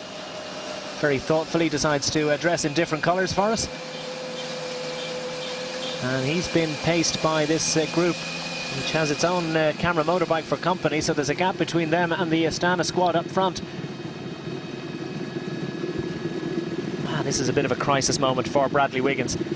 Well, I'm not sure it's going to be a crisis moment, because we can see the Astanas are just getting down at a good pace, but they're not really pushing on at all. It's just that the riders are nervous, and Bradley Wiggins, you know, he is not comfortable on the descent. We can see there 4 Sky riders just waiting around him, as we can see there. They're just about to make it onto the tail end of this group of the race leader Nibali, and not going to be a problem for the moment, but you know, in the final descent, when they really want to push on, because still with 40 kilometres to go, they're not going to, you know, really push on at this moment. But final descent of the day again, we're having a little bit of a difficult descent, not a long one, but still it's a place where you can lose, you know, 20-30 seconds very quickly. It's a long way to go to that next hill. The Vede La Croce third cat ascent starts with 26.1 kilometre to go, and the ascent is reached just on 22 kilometres from the finish in Firenze. 4 kilometres in total, 9.1% average. Belkov's not thinking about that now. He's getting low and hunched over the bars, creating the lowest frontal area he can possibly manage, and still able to generate huge power. So great core fitness being demonstrated as we hit the 25 miles to go mark. Now 1:45, and Wiggins is just around about 37 seconds behind the leaders. So, well, that's the leaders, and so how many riders are in that group, and how much of a gap really is there between Bradley Wiggins and the back of the group being led by the Astanas? That really is the question. It looks like a difficult moment there for Bradley Wiggins, but it might be that there's a lot less indeed than 30-odd seconds between himself and the back of that group. So once he hitches his wagon to the back of the group, he'll be back into the slipstream again. But these are anxious moments. The anxiety really is that he's just not enjoying the descents, and he's not comfortable on the bike. He said yesterday that having had to change from the Pinarello Bolide across to the older time trial model, the Pinarello Grau that's used by the rest of his team. There's only one of those Bolides in captivity at the moment, and punctured yesterday, and having swapped over to the Grau, which he ought to have been very, very familiar with, he said that, well, he really liked the handling of it. It didn't feel right, so he's just not totally at ease on his bike at the moment. The Sky riders they haven't made it back into the main group yet. I thought they were getting back there, but there's so many different colour rain jackets there, it's difficult to see. But we could see the tail end of the group of Nibali, and there is a gap there all the time, and their time checks, of course, they are verifying that, and you know, he has around the 30 seconds is hovering at the moment as they come down this descent, and I think he when it does start to level out a bit and they get off the descent, he will close it very, very quickly, because he has quite a number of teammates with him. Now with Maxim Belkov at the moment, the 28-year-old Russian. Second visit to the Giro, just one victory in his career of late, but potentially heading towards the biggest victory of his career. This is the Katusha team car splashes through the puddles.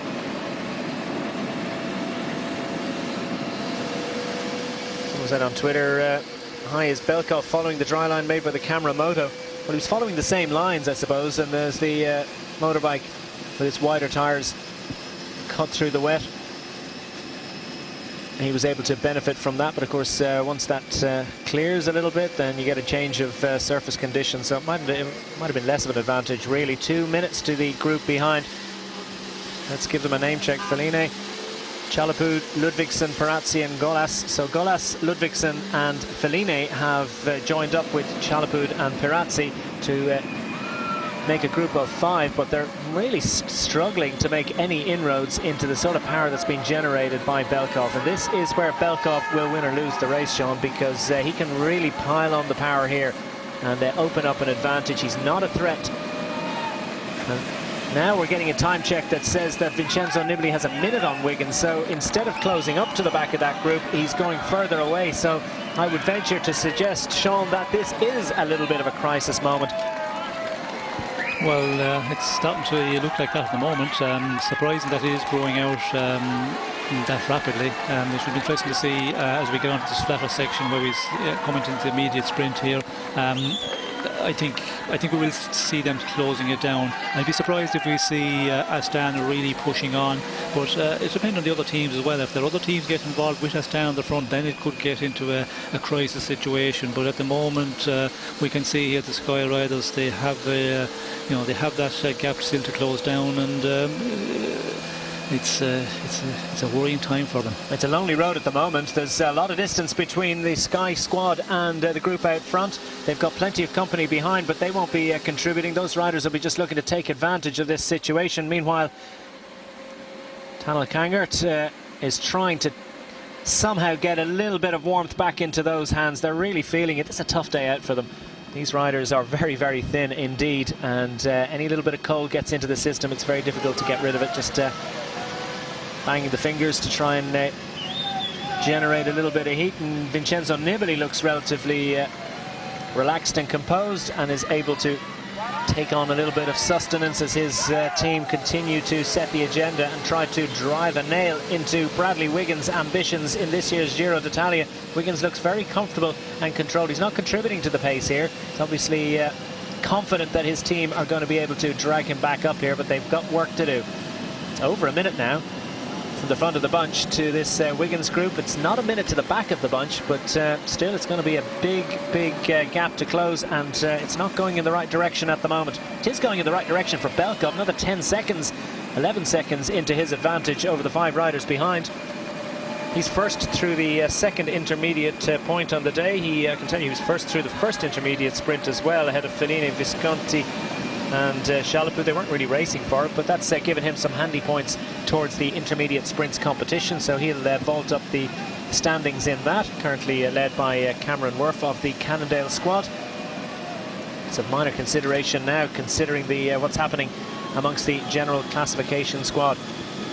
Anxious moments for Bradley Wiggins. We've spoken about him so much in the last couple of days, specifically really because he was expected to do so much in the time trial yesterday. It wasn't a complete disaster. He did finish second, and it was a 1-2 for Britain. 1-2 for Pinarello as well. It was less expected that the Pinarello racing to victory would be underneath Alex Dowsett, but we know now that he is one of the preeminent time trialists in Grand Tour racing. Meanwhile, the Astanas plough on. What about the other general classification contenders? Quick word about them as we see Bradley Wiggins fighting to get back into contention. Ryder Hejjedal, probably not the time trial that he would have liked yesterday. What are his thoughts and what are his ambitions, do you think, and how will he get himself back into a position to really defend his title properly?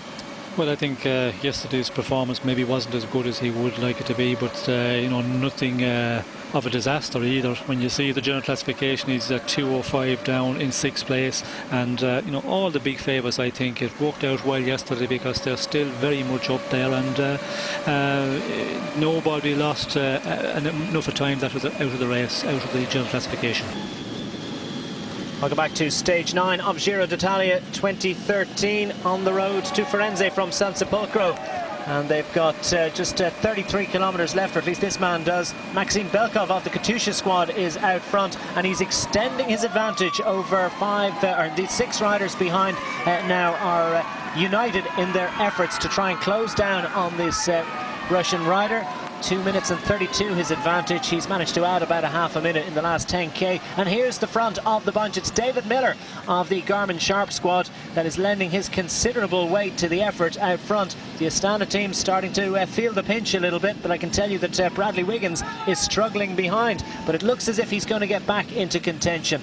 At one point he had lost a minute to this group on the descent of the last climb of Vallombrosa, and he, along with several teammates from the Sky team, have been pushing hard to get back into contention. The time, this is the most recent time check that we've got, would indicate that he's within 20 seconds or so, and probably pretty much right on the back at this point. So a little bit of a worrying moment for Bradley Wiggins, who's continuing to show some difficulties descending in the rain.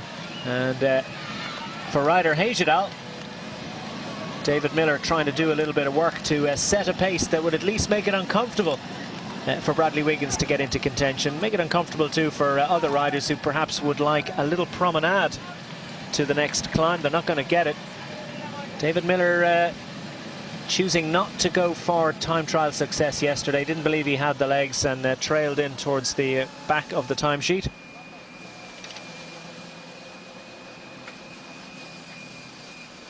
But enjoying his time at the Giro d'Italia. He was 195th of 200 riders to complete the test yesterday, and that is an indication, really, I think, that he was just saving his legs for today to try and see what he could do.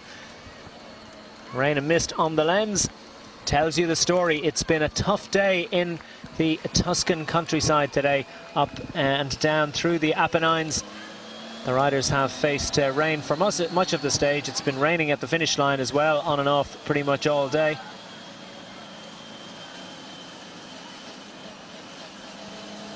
Wiggins still not there. Over 40 seconds, the advantage extends again, and that little dig by David Miller didn't do him any favours at all. Robinson Chalapud second through the intermediate sprint from his Colombian teammate Jarlinson Pantano. That's of limited importance in the grand scheme of things. For Belkov too, taking maximum points in the intermediate sprint competition is of minor consideration if he can possibly manage to hang on. Now up to 2 minutes and 44 seconds, so another 15 seconds or so added to his advantage over those 5 riders behind that are chasing.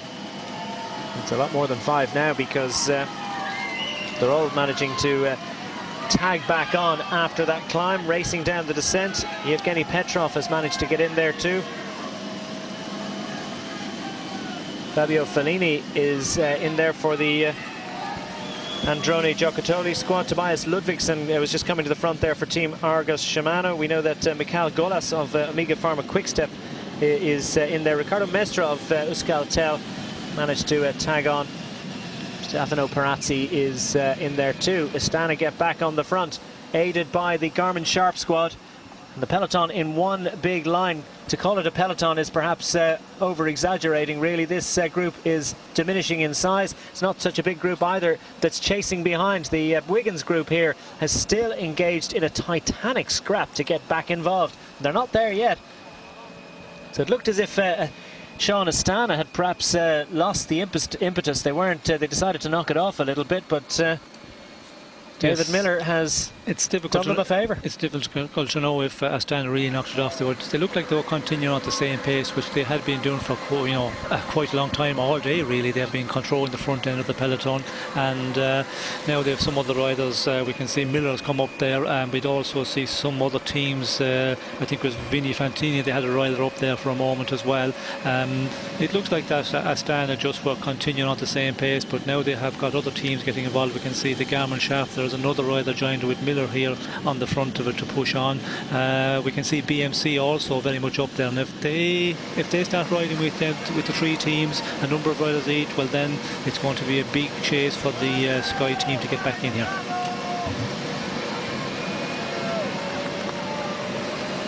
Questions on Twitter, some suggestions that the accident that Bradley Wiggins had with the van in winter training could well have affected his confidence on the bike. I really couldn't comment. Crashes can affect people in different ways, and sometimes it could just be a little bit of anxiety, and anxiety heaped on anxiety leads to lots of stressful moments. Belkov up front has been putting together some Spectacular power, now up to almost 3 minutes advantage over the riders behind, and they're going up and over and working well, so this gives you an indication of just how strong Maxim Belkov is. How much strength will he have retained for this next climb coming up in the next 7 kilometers, maybe a little less actually, 26 kilometers to go to the start of this climb. So within 3k, Belkov will feel the road start to rise, then his advantage could be eroded a little bit. Osnitter's asking, why aren't all climbers good descenders? If they go up, surely they've got to go down. Well, some descenders are good, some climbers are good descenders. You think of guys like Cadel Evans and Vincenzo Nibali, very impressive up a hill, very, very impressive down a hill. But so often you get the big guys who don't go up a hill so well are very good descenders, and that's probably because they just quite simply have to be. Spend a lot more of their career chasing to get back onto a group. Now, this is the group behind. Ludvigsen and Petrov are in there. So to the 2 Colombians, Pantano and Chalapud.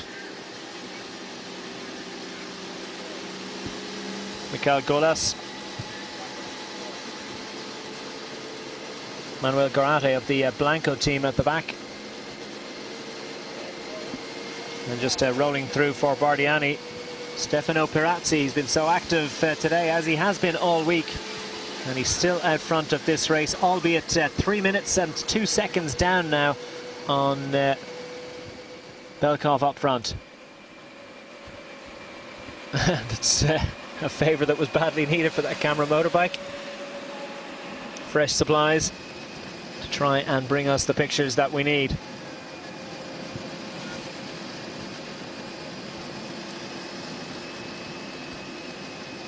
Tobias Ludvigsen,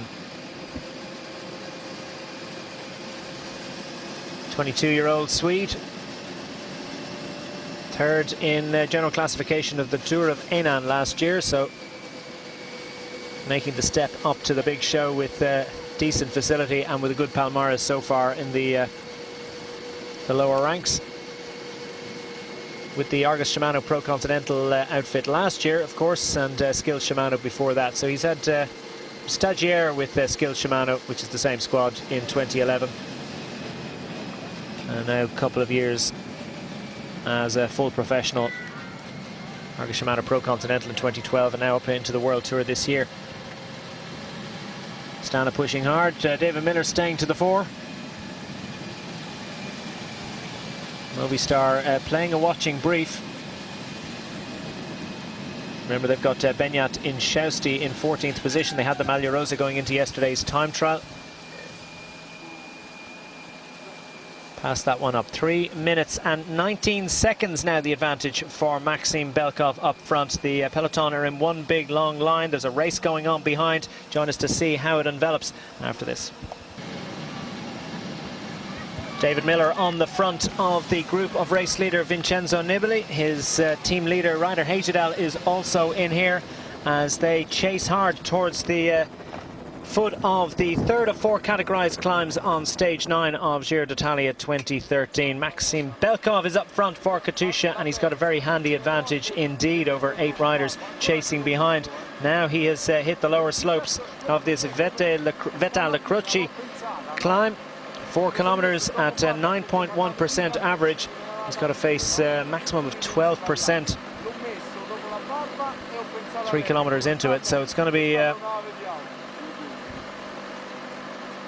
tough ask for Belkov to hang on to his advantage, but he had built up fully 3 minutes and 35 seconds, so he's given himself a really good opportunity to at least be in front. Maglia Rosa now 6 minutes and 25 seconds, and I can tell you that Bradley Wiggins is still not on. The Sky Pro Cycling team are chasing hard behind and doing what they can to get Bradley Wiggins back into contention.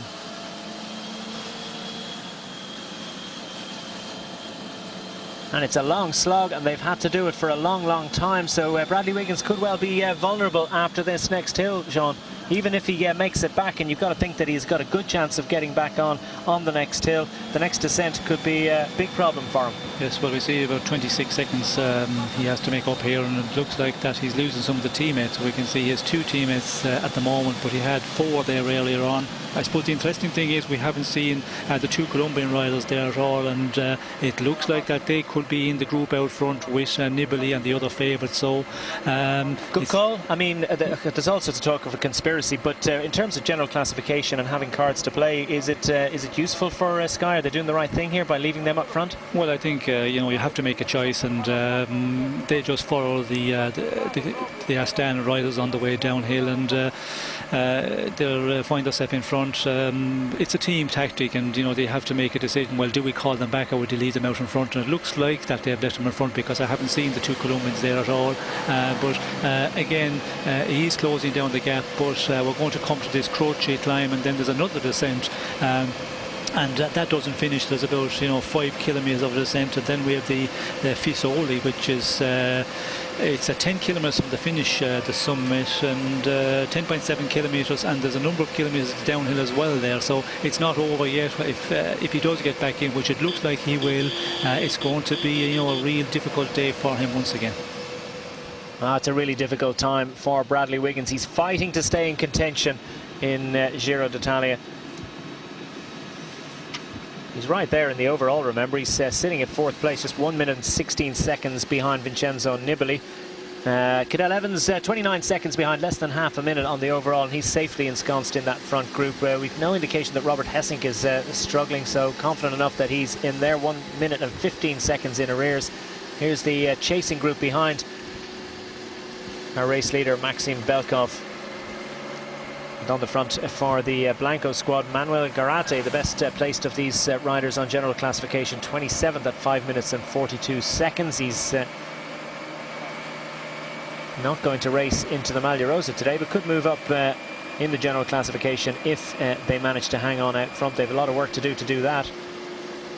Less than 3 minutes advantage over the Maglia Rosa group. These riders working well together. Fabio Fellini of Androni Giocattoli Venezuela is on the front, and Perazzi of Bardiani Valvole is sitting in his wheel. Not looking too comfortable about it. He's been very active today. David Miller driving on the front.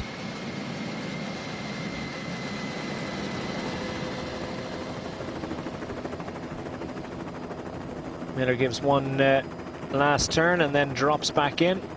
Where will he slot back in? Is he going to make more efforts? It looks like he's going wide away back, so that might be it for David Miller. He'll try and recover as best he can, take some food on board. Daniel Oss is there in 2nd place for BMC, and it looks as if most of the teams of the leading contenders are willing to put a man up there to try and make it as difficult as possible for Bradley Wiggins to get back into contention, and that's fair enough.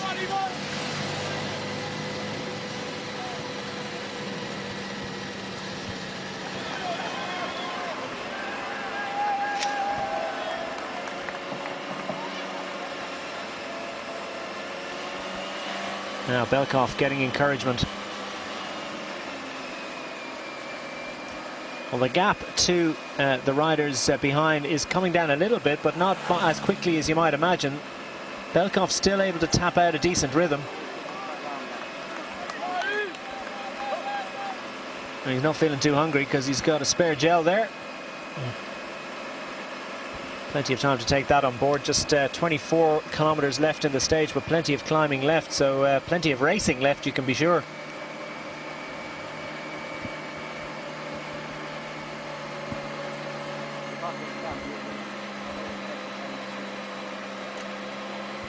And it's stopped raining on this hill as well, Sean, so the jacket is off.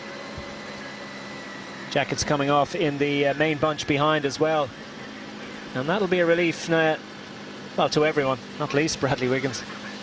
Yes, well, it is easing off the rain, but again, the road is very, very wet, so it's not going to make it any safer for the descent when you're really pushing on in the final 20 kilometres. We did see it was really, you know, buckling down, so you had to put on the raincoat, otherwise you start getting cold. And we did see some of the riders there. I think it was Gangert, he was having problems because he did not put on the raincoat on the descent, and you can get quite cold, and then if the cold gets into you, well, that affects your performance. So it's best to wrap up in the earlier part of the stage. But as we get close, I think we will see a lot of these rain jackets coming off, because the final is, you know, very difficult again, and if they do really start pushing on, there's a lot of attacks, then you would not be able to support the raincoat. So out front, definitely. Back in the bus, I think they will go on all day with the raincoats on. Of course, they will just, you know, ride into the finish. But if you're getting involved in the action, well, then it will have to come off. Jonathan Pantano has struck out for glory. We've seen his Colombian teammate Chalapud out front in the early stages of this breakaway attempt, and now they've dragged Chalapud back into that group. And now Pantano tries his luck, has a little look over his shoulder. Not going to see anything around the bend there, but he's got a handy little advantage now. And he'll, as you might expect, be enjoying it on this climb. An opportunity for him to ram home his advantage as the 7 riders behind continue to chase as best they can. Being dragged up the hill by Fabio Fellini and Manuel Garate of the... another attack. Is that Chalapud that's gone? So, no, it's Perazzi, inevitably. Perazzi, 1 minute he looks like he's struggling and it's all very difficult. His shoulders are rolling around. And then the next minute he's on the attack. But he's immediately called to account by Petrov of the Saxo Tinkoff squad. Moves effortlessly up on his wheel. And will he have a word with them and say, well, you know, stall it here and we'll try and keep this thing together?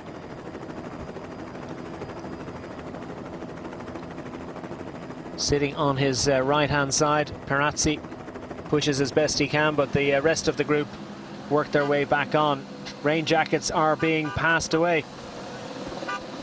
Passed back onto bikes, etc. That's Asanza of Euskaltel. 25 kilometers to go in stage 9 of Giro d'Italia. And there's been a great scrap out on the roads of Tuscany today, and it's not over yet.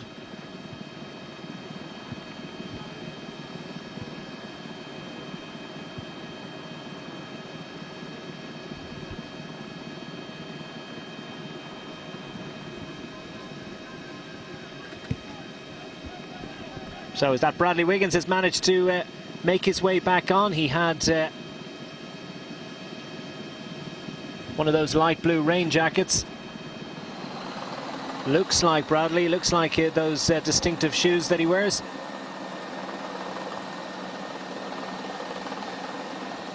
Looks in control, looks composed, and no doubt relieved because he's back into the group. But ideally I think he'd want to move back up through it as quickly as he can. They have made the juncture with the group of this man, Vincenzo Nibali. For the first time today, we see the Maglia Rosa, and he's a little bit unhappy with what's going on just ahead of him. Lampre riders getting a little bit of encouragement for their efforts.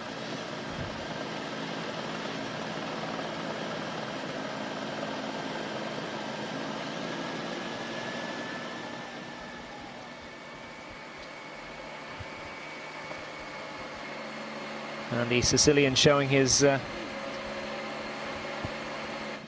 just what he feels about that little bit of manoeuvring on the road. So Bradley Wiggins still wearing his jacket, so he's not feeling too hot there as they hit the climb. And perhaps he doesn't want to think about having to put it back on again. Meanwhile, Belkov has dispensed with his rain jacket. Oh, and he's starting to feel it. The grimacing on his face for the first time today, indicating how difficult it is. And what sort of inroads is Jarlson Pantano making into the efforts of, into the advantage of Maxime Belkov up front.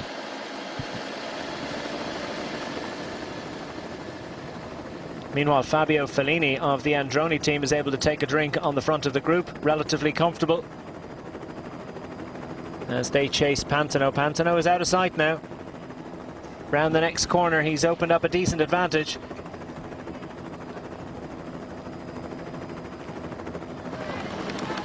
These 7 riders huddling together for company as best they can. Trying to hang together maybe. Everybody is suffering there up in front. We can see our race leader, he is really digging in here, Belkov. He's lost a lot of time because we could see there he had over 3 minutes going into the climb, and the last time check we had on Pantano was, I think, under a minute and a half, so he is losing ground. But again, will the Colombian be able to keep up this chase, or will he get within 30 or 40 seconds and then start have difficulty closing it down? If he gets over the climb here, well, then the descent again he will make up more time, but it is going to be a difficult one. And also the peloton are closing down very quickly. He's lost 2 minutes plus there in the last 15 kilometers. Yeah, it's going to be tough for Maxime Belkov to stay out front. You've got to believe, Sean, that if Pantano, well, he's got to hold off Pantano to the top of this hill to have any chance, because Pantano, surely the fresher man heading to the final climb. And you can see just how much easier he's finding it to negotiate this gradient. Belkov is just grinding his way up as best he can. Still a decent rhythm that he's got working there, but he's inside the barriers and the advertising hoardings coming towards the top of the climb, but still can't come quick enough. And it looks like the Ludvigsen from Argos Shimano is feeling pretty good. Has managed to establish a small gap over the group, still being led by Fabio Fellini of Androni Giocattoli, as Robinson Chalapud sits in his wheel. Here comes Parazzi again. Parazzi, of course, who has an eye on the mountains competition as well, so wants to distance himself to see can he take some points at the top.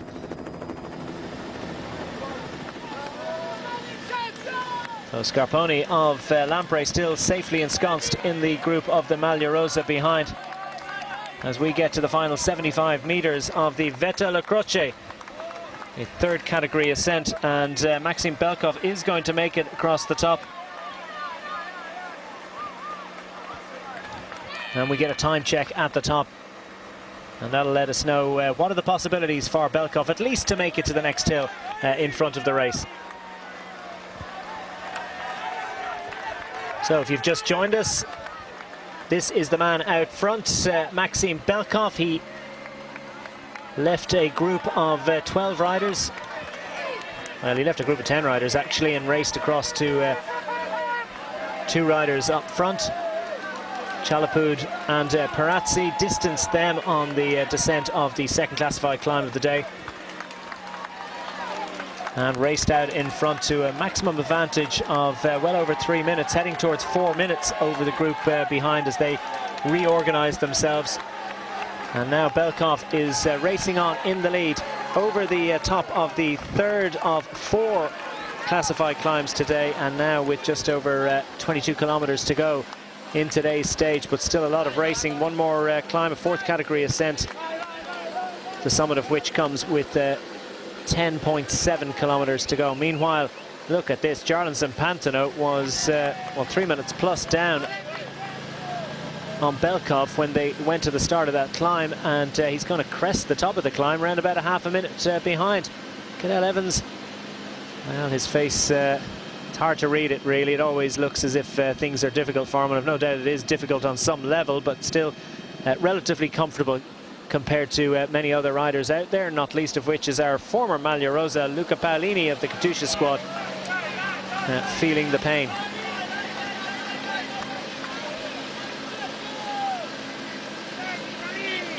And plenty of other strong climbers feeling the pinch. So Pantano's got a little bit of way to go to the top, so it's going to be over a minute.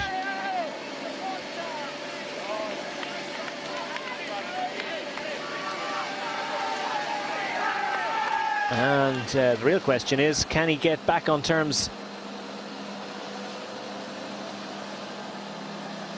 with Belkov when they get over the top? No question about Belkov waiting. He knows he can generate much better power in the valleys, and is certainly a descender of some skill, as we saw the way he closed down Parazzi and Chalapud earlier on. These roads not as treacherous as we saw them earlier, but they're still greasy, and in some ways that's that's almost more difficult. You're not exactly sure the sort of grip you're going to get when you arrive at the next corner. At least in the pelting rain, you knew for certain it was going to be wet at the next corner. So fortune will favour the brave. But beware of being foolhardy, that's the question. Third across the line is Pirazzi, so takes some good points to add to his total in the mountains competition.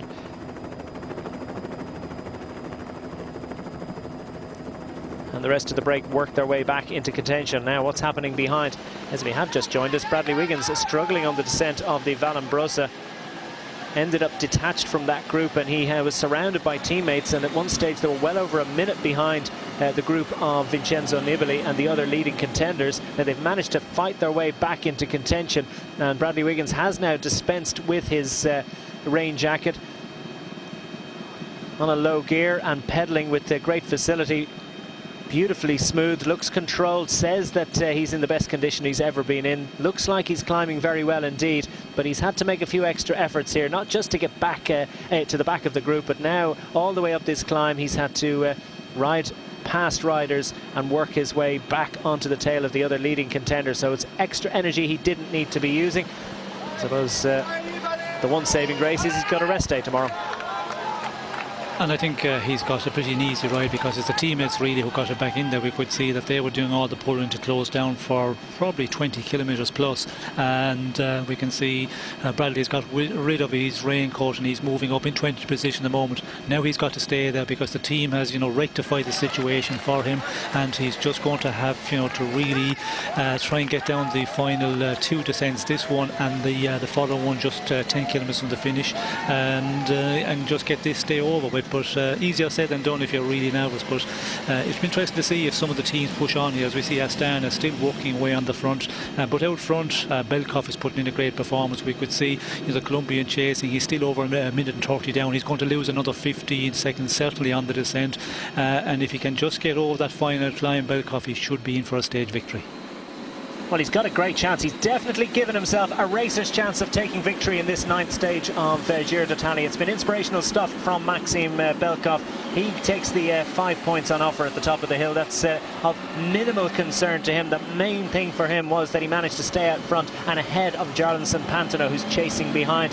And you've got to say, he's definitely given himself a decent racer's chance. It looks like the stage win is going to come from the group behind, or from at least one of the riders that went out front in the breakaway, or is it too early to say? Would you commit to that as this early, Sean? Well, I think it looks very much like it's going to come from the man out in front at the moment, I would reckon, because you know, if he can just get up the next climb like he did on the previous one here, the crutch, well then he should be able to hang on, because the 1.5 minute of an advantage, they're going to start looking at each other as well on the descent. The chasers, I don't think they, you know, will really pull together, work well together, and that will be their advantage to Belkov out front. So, you know, the final climb as well, it's just 2.9 kilometres, so he should be able to haul his way up there and hold on to, you know, 40 seconds a minute of advantage, and then the final descent, if he has that, well then he should be able to make it for a stage victory. Over 6 feet tall, 4th year as a professional at this level, and has formerly a national under-23 road race champion of Russia. They don't give those ones away in lucky bags, I can tell you, so he's a rider of some considerable ability. Giovanni Visconti has tagged on to the back. Is this the back of the bunch? Yeah, Visconti got dropped out of the break. He was up there for a while early on trying to mop up Mountain's points, but unfortunately he was joined by Stefano Pirazzi, and Pirazzi has scored much more points. So this is the last day for Giovanni Visconti for a little while in the Mountains jersey. So up front, Belkov is potentially racing towards glory. Let's see how he gets on after these. You're watching the back of the main group of the Maglia Rosa of leader of the Giro d'Italia, Vincenzo Nibali. And at the back is Giovanni Visconti of the Movistar squad, and with just one rider in front was Bradley Wiggins, who's really struggling on the descents once more. One man who hasn't struggled on the descent all day is Maxim Belkov, now heading towards the conclusion of this event and heading towards the final climb of the day. 4 climbs we've had, and this is theoretically the easiest of the lot, the lowest in terms of category and classification, but it's not going to be easy, especially with so many kilometers in his legs. That's Maxim Belkov of the Katusha squad. He's been chased by Jarlinson, Pantano and Ludvigsen of the Argus Shimano squad. Ludvigsen has raced up to Pantano, and there's another group of riders not too far behind trying to chase them down as well, but it's a handy advantage of more than a minute and a half for Maxim Belkov. Meanwhile, back in the main group, Bradley Wiggins has his own travail. Stefano Perazzi of Bardione Vanvoli is on the front of this group of 4. Manuel Garate of the Blanco squad was just behind him, and now we see Tanel Kangert of the Astana team driving the pace on the front of the Maglia Rosa group. And there is Vincenzo Nibali, resplendent in the jersey of race leader of the Giro d'Italia. Is pushing hard to try and ram home the advantage, because here we see at the back of the group Visconti, of course, who was in the group, was in the breakaway earlier in the day, is just trying to stay there as long as he can. I'm sure his legs aren't feeling too good at all. Meanwhile, Bradley Wiggins is having to close gaps and try and work his way back up through the group. He had managed to tag on into the last sort of he'd worked his way, having been dropped at one point and aided back by his Sky Pro Cycling squad. He worked his way back up through the group, but lost another chunk of space and time on this descent. Having said that, he's still in there just about. Now, the pain and suffering for Belkov, and he knows that he's got to try and get over this final hill with some sort of an advantage. The leading group into the final 15 kilometers out of 170 kilometers today. It's been another really, really tough day in the saddle for these riders. 3 minutes 30 the advantage for Belkov over the Maglia Rosa group. What's the advantage to Jarlinson, Pantano and Ludvigsen? Tobias Ludvigsen of Argus Shimano behind, because that's the key gap. Pantano climbed with much greater facility on the penultimate climb to Vette Le Croce. This total of 3 kilometers, 2.95 to be specific about it, according to the road group, the road book. 5.7% average, maximum of 11% on this climb, and that's going to feel pretty steep because it comes within the last 750 meters or so. And Jarlinson Pantano, he really does do good gurning, doesn't he?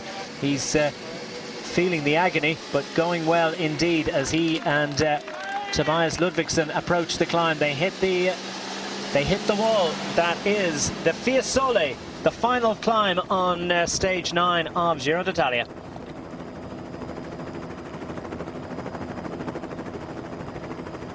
This is the group behind. Evgeny Petrov of Team Saxo Tinkoff, 32nd overall at 7 minutes and 24 seconds.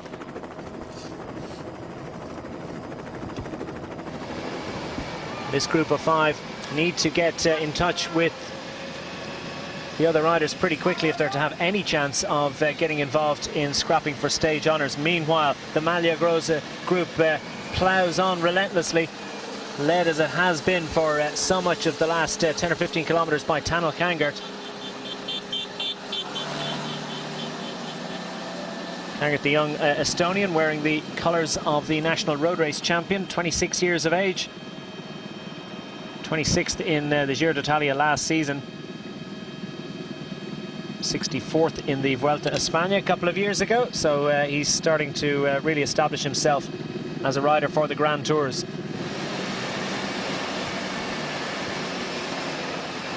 Bunch hit a couple of kilometers to the, well, they're getting close to the breakaway riders out front. Maxim Belkov, though, surely he has enough in hand. Pantano grimaces and goes to the front once more.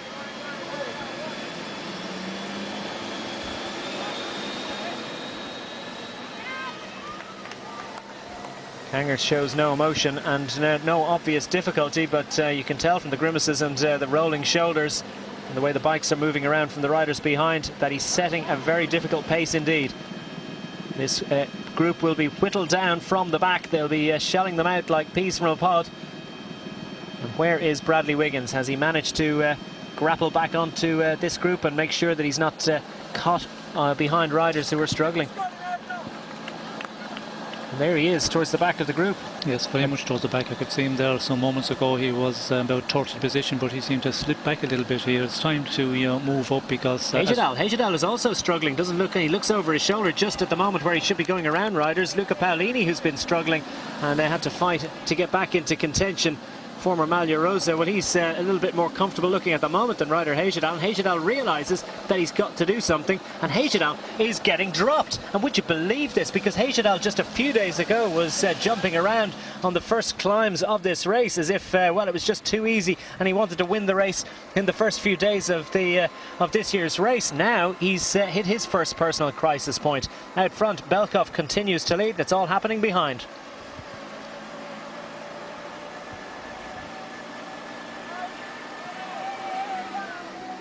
This is a tough day for all the riders, not least the riders behind, but out front the only advantage is that they'll get it finished with a little bit quicker. Jarlinson Pantano is putting a little bit of daylight between himself and Tobias Ludvigsson. It's a power to weight ratio thing you can be sure of. Ludvigsson, the much bigger man, starting to grimace as the gradient rises. Pantano himself grimacing to try and get back on terms with Maxime Belkov, who knows that he must hang on across to the top. Well, having said that, if he is joined by Pantano, who would you back in a sprint finish at the end? Well, I think Belkov will be the stronger one, but we can see Pantano. He knows that he has to try and get across to Belkov on the climb itself, because if he gets over with 10 or 15 seconds an advantage well on the descent, he's going to pull out again. We haven't got a time check there the last number of kilometres to see how much Belkov have got, but surprising to see everybody suffer on this climb. And you know, it's not a difficult climb, but it's hurting all day in the rain. The legs are starting to hurt, the muscles are getting sore, and we can see, you know, some of the big favours and difficulty, which is surprising on this least difficult climb of the day. Pelazzotti struggles. The Italian national road race champion from Androne Giocattoli. Pelazzotti is sitting 22nd overall, 5 minutes and 3 seconds down. Well, he doesn't want the company of the cameras right now as he goes through his own personal purgatory. Meanwhile, Belkov gets the encouragement of seeing that he's very, very close to the top of this climb. He's within the last couple of 100 metres or so. Going to take more Handy Mountains points. And the gradient eases a little even before he gets to the line at the top of this hill. And that's huge relief for Maxime Belkov. Fisoli is the climb here that we do in the World Championships at the end of the year, coming the other way, the other direction, so we're going down the side that climbing up today. Not an easy climb for a World Championships when you have to do many laps, as we can see. A lot of riders will remember from today. It's going to be a difficult one, as it is for a lot of the favourites today. Yeah, that's going to be a big challenge for them all. Lampre set the agenda. Clearly Scarponi's feeling pretty good. He's sitting third wheel there, puts a man on the front. Pantano is once more rejoined by Ludvigsson. Perhaps that's his best chance of getting back on terms there. It ain't going to happen. No, it's not going to happen. They're going to be over a minute behind at the top of that hill, and that surely, with 10 kilometres remaining in the 9th stage of the 2013 Giro d'Italia, looks like it's good news for Maxime Belkov, but he's still got to negotiate this descent. He's still got to keep it clean and produce good power on the little bit of flat road at the bottom. Over a minute behind as the break is the break is being mopped up by Betancourt, and we saw a little bit earlier that he was at the back of the group, and Betancourt absolutely sides through that breakaway group. They would have got a major shock. 1 minute and 20 seconds for Ludvigsson and Pantano, and how much further back is Betancourt? Well, not very far indeed. So now we're getting the time checks. We've been bereft of proper time checks in the last 10 or 15 kilometres or so, and Betancourt striking out for stage honours. Well, hard to imagine he's going to get back to them at this point, but certainly an opportunity to steal a bit of a march on the other riders. I think it's get an advantage before they get to the descent, because they're also struggling. We could see him, you know, on the descents they're not comfortable, so maybe he just wants to get ahead here, take, you know, 15 seconds advantage and get on the descent before the big ones start to push on. Yeah, just make his way down the descent at his pace rather than someone else's pace.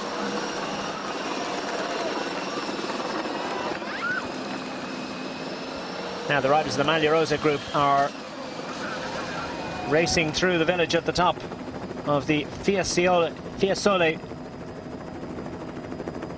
climb within 10 kilometers of the finish.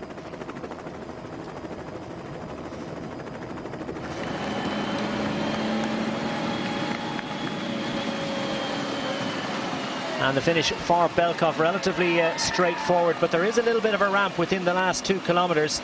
The road just rises a little bit, 3%, and when your legs are absolutely burning, well, that won't be welcome indeed. But he's got 1 minute and 19 seconds advantage over the 2 riders chasing behind. And that's surely going to be enough for him as Betancourt steals a little look behind, heads onto the 10 kilometers to go banner. These roads are a mixture of damp and dry patches. And that's the last thing you want, is 2 different levels of grip out there. That will create extra anxiety. Carlos Betancourt, over 6 minutes behind. Wouldn't have been expected to do terribly well in the time trial yesterday, and has slipped out of contention for overall honours, but still, big result in this year's race is on the cards for the young Colombian rider, of whom much is expected in coming years. Little flash through the trees as we see Vincenzo Nibali in the leader's jersey being led by Michele Scarponi of the Lampre squad.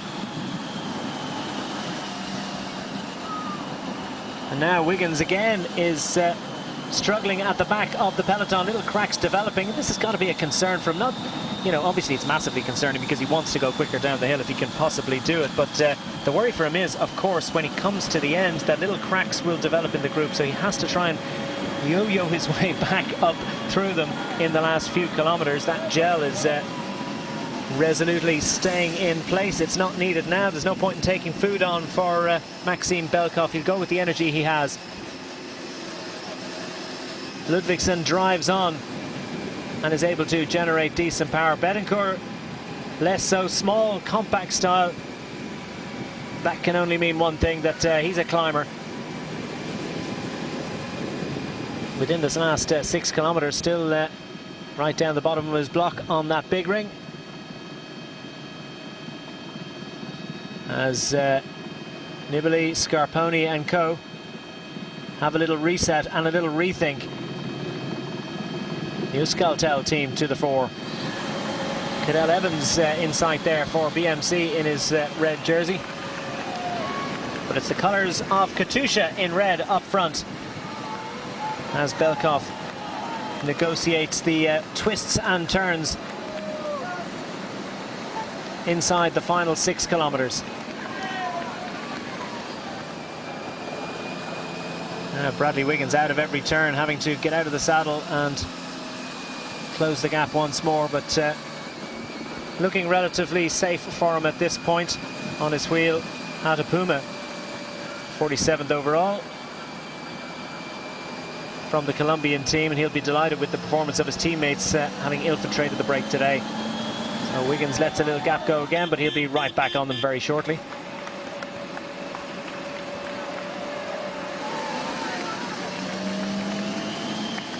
These are the chasers, 1 minute and 20 seconds down.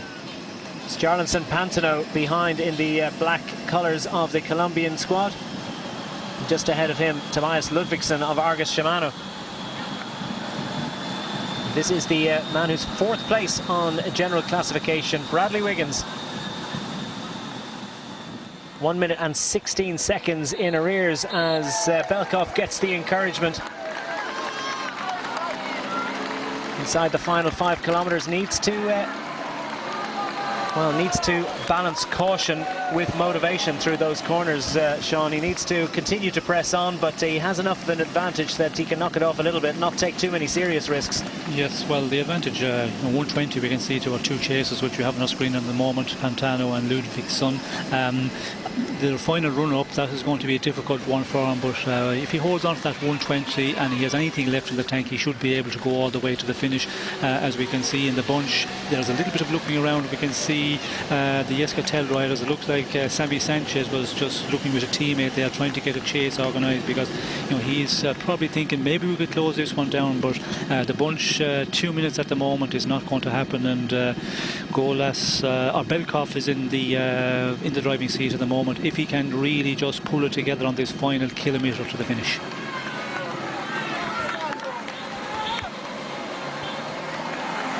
It's been a wonderful performance from Belkov all day. He's been out front. Took a long time, a relatively long time compared to the other stages so far in this year's Giro, for the breakaway to establish. Plenty of motivated riders and teams. Now he hits a little ramp. That won't be too welcome, but he's within 4 kilometres of the finish. Surely he realises at this point that he's racing to glory in stage 9 of Giro d'Italia. As I say, former national under-23 road race champion. Stage win in the team time trial of the Copper Bag Tally week in 2009. Also team time trial wins in Brescia Tour and Coppi Bartali this year, actually, with Katusha. So he's a big engine and capable of doing a job with teammates, but the big wins have yet to come for him. This, by some considerable margin, is going to be the biggest win of his career. Pantano still able to give Ludvigsen, the much bigger man, a turn on the flat. Meanwhile, Betancourt continues to chase, and now the Maglia Rosa group is within the outskirts of Firenze, racing towards the conclusion, and it's Euskaltel on the front, trying to do something about setting up Samuel Sanchez for his first decent result of this year's race. Sanchez has slipped out of overall contention after yesterday's time trial. Now 15th, well, out of overall contention. He's certainly in contention for a top 10 finish, but at 3:43 to Vincenzo Nibali, looking a little bit more unlikely that he's going to be able to race for overall honours in this year's race, but he'll definitely be one to watch for stage honours. And this, the almost impossibly beautiful sight over Florence today, as the riders get the welcome sight of the finishing town and are now within a few kilometres of the end of what's been a tough day in the saddle. 170 kilometres, 4 classified climbs, over 4,400 metres of climbing today. But now they're on a flat road, and this suits Belkov a lot more, and he'll get the encouragement and the little bit of a boost of adrenaline from the cheers of the crowds lining the streets. They've been waiting patiently in the rain for much of the day, and now they're going to see a solo victor taking victory in the beautiful style, as Pantano and Ludvigsen chase behind and are increasingly anxious about the arrival shortly of the riders behind. Will Betancourt get on terms? Will the bunch race up to them?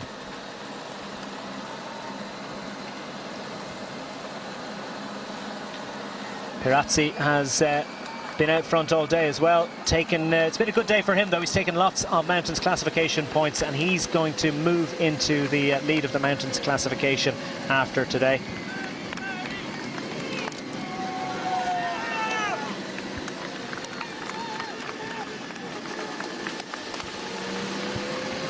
One minute and 14 seconds advantage as Tobias Ludvigsen has a little look over his shoulder up front here. This man, Maxim Belkov, is racing to glory.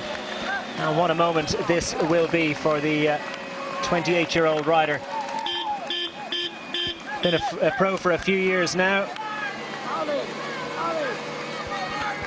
10th in the Strade Bianchi in Tuscany earlier this year, so he likes the roads of Tuscany.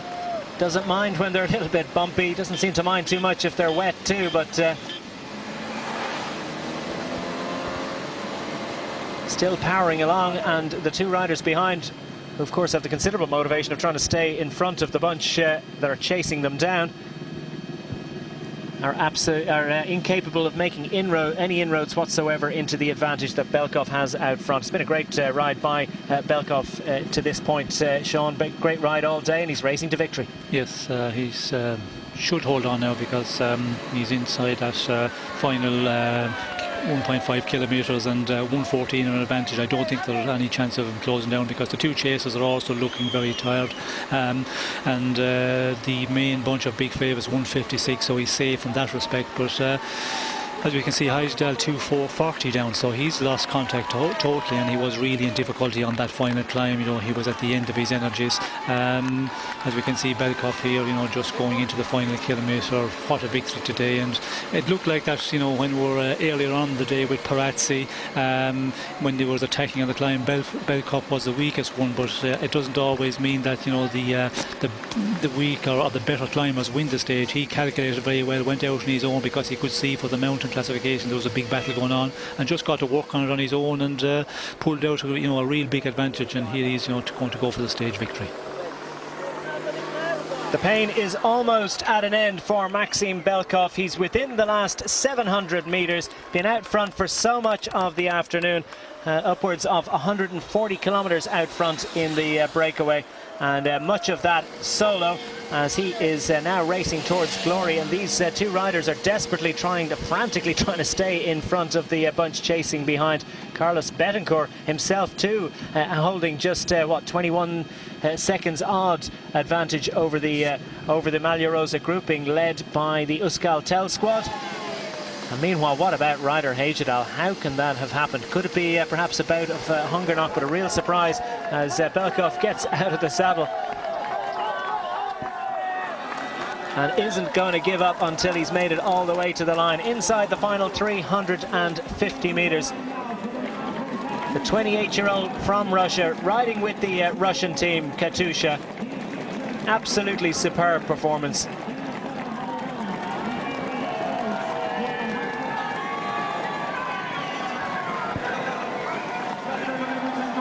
Belkov it is, who emerges through the mist and the rain after a tough day in Tuscany.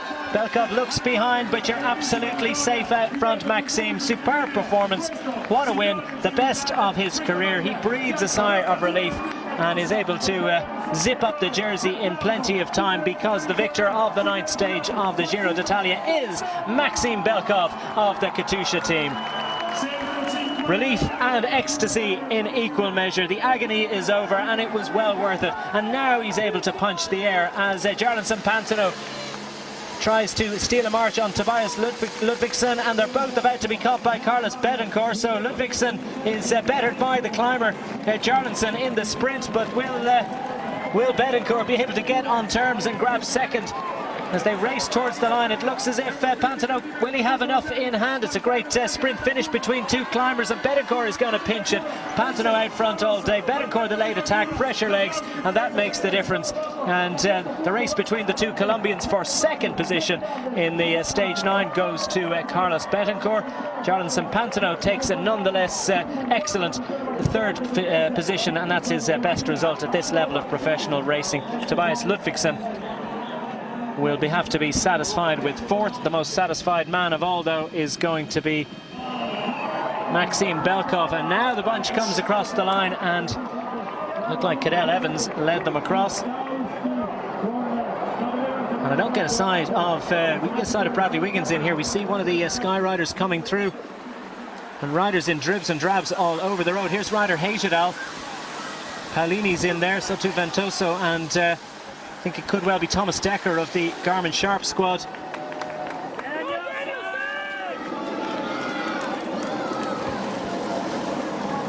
Pushing hard for the line, but this is difficult moments for Ryder Hagedal. He's found wanting on the final climb. What was his difficulty? Was it a bit of hunger knock, or is his condition just not quite what we thought it was? The reigning champion, Ryder Hagedal. Not the perfect time trial for him, but he finds a little bit of energy to go for a sprint to limit his losses. Stefano Parazzi is just ahead. He was in the break all day as well, but Hagedal, the reigning champion, desperately fighting to stay in contention for this year's Giro, and comes across the line 2 minutes and 11 seconds down. Didn't get a time on the on Evans leading the Jersey group. 1:05, so he's lost a minute and 3 seconds, roughly a minute and 2 seconds to the other favourites, Nibali, Evans and Co. And it looks like that Bradley Wiggins must have been in that leading in the group of big favourites. Belkov it is who takes victory on stage 9 ahead of Betancourt. Just 44 seconds his advantage at the end, so he didn't have a whole lot in hand. Pantano gets up for 3rd place. Ludvigsen, part of the break, hangs on for 4th. Cadel Evans leads the Jersey group in, but there were no bonus seconds on offer for 5th place. Still signs that he's got good form. In Schausti, after his time trial yesterday, still looking good. De Luca there to the fore as well. And what has that done to general classification? When really the only big loser there, rider Hejidal. As Cadel Evans finds shelter after a long day in the rain. And this the moment of great relief for Maxime Belkov.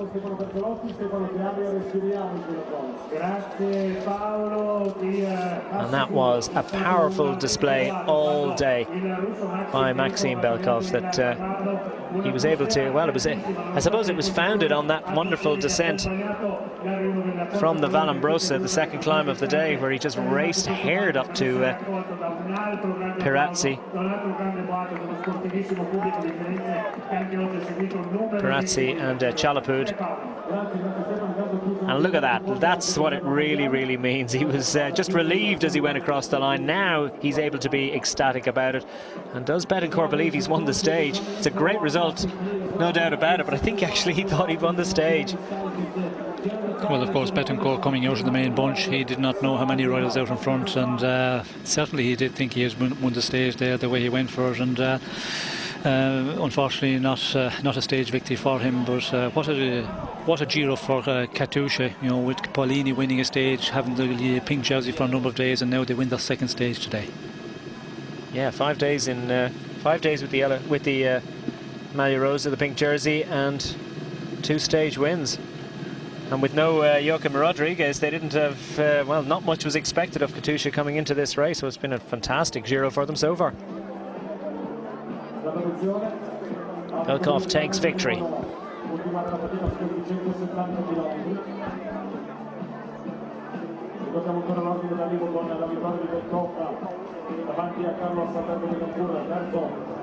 And of course, 5th place on the line for Cadel Evans. This could well vault him into the points lead. I have to do the full calculations, but I do believe that Cadel Evans, who coming into today was lying 9 points behind Mark Cavendish in the points competition, and that's a handy amount of points that he's gained today. Yeah, he gained 12, so he'd be 3 points ahead of Mark Cavendish. So Cadel Evans is into the lead of the points competition. Carlos Betancourt celebrates. Almost as much as Belkov did.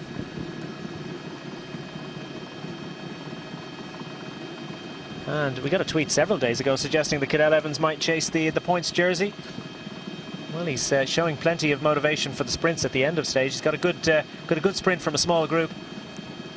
Yes. And he's mopping up points. And of course, the difference between the Giro d'Italia and so many other races is they give exactly the same amount of points regardless of the stage. They don't weight it towards the flatter stages. So it's definitely a tougher race for Mark Cavendish to come up with that much coveted points jersey. Let's get a sight of Cadel Evans leading them in. Vincenzo Nibali looking safe there. And all the leading contenders, with the exception of rider Hejidal, safely ensconced.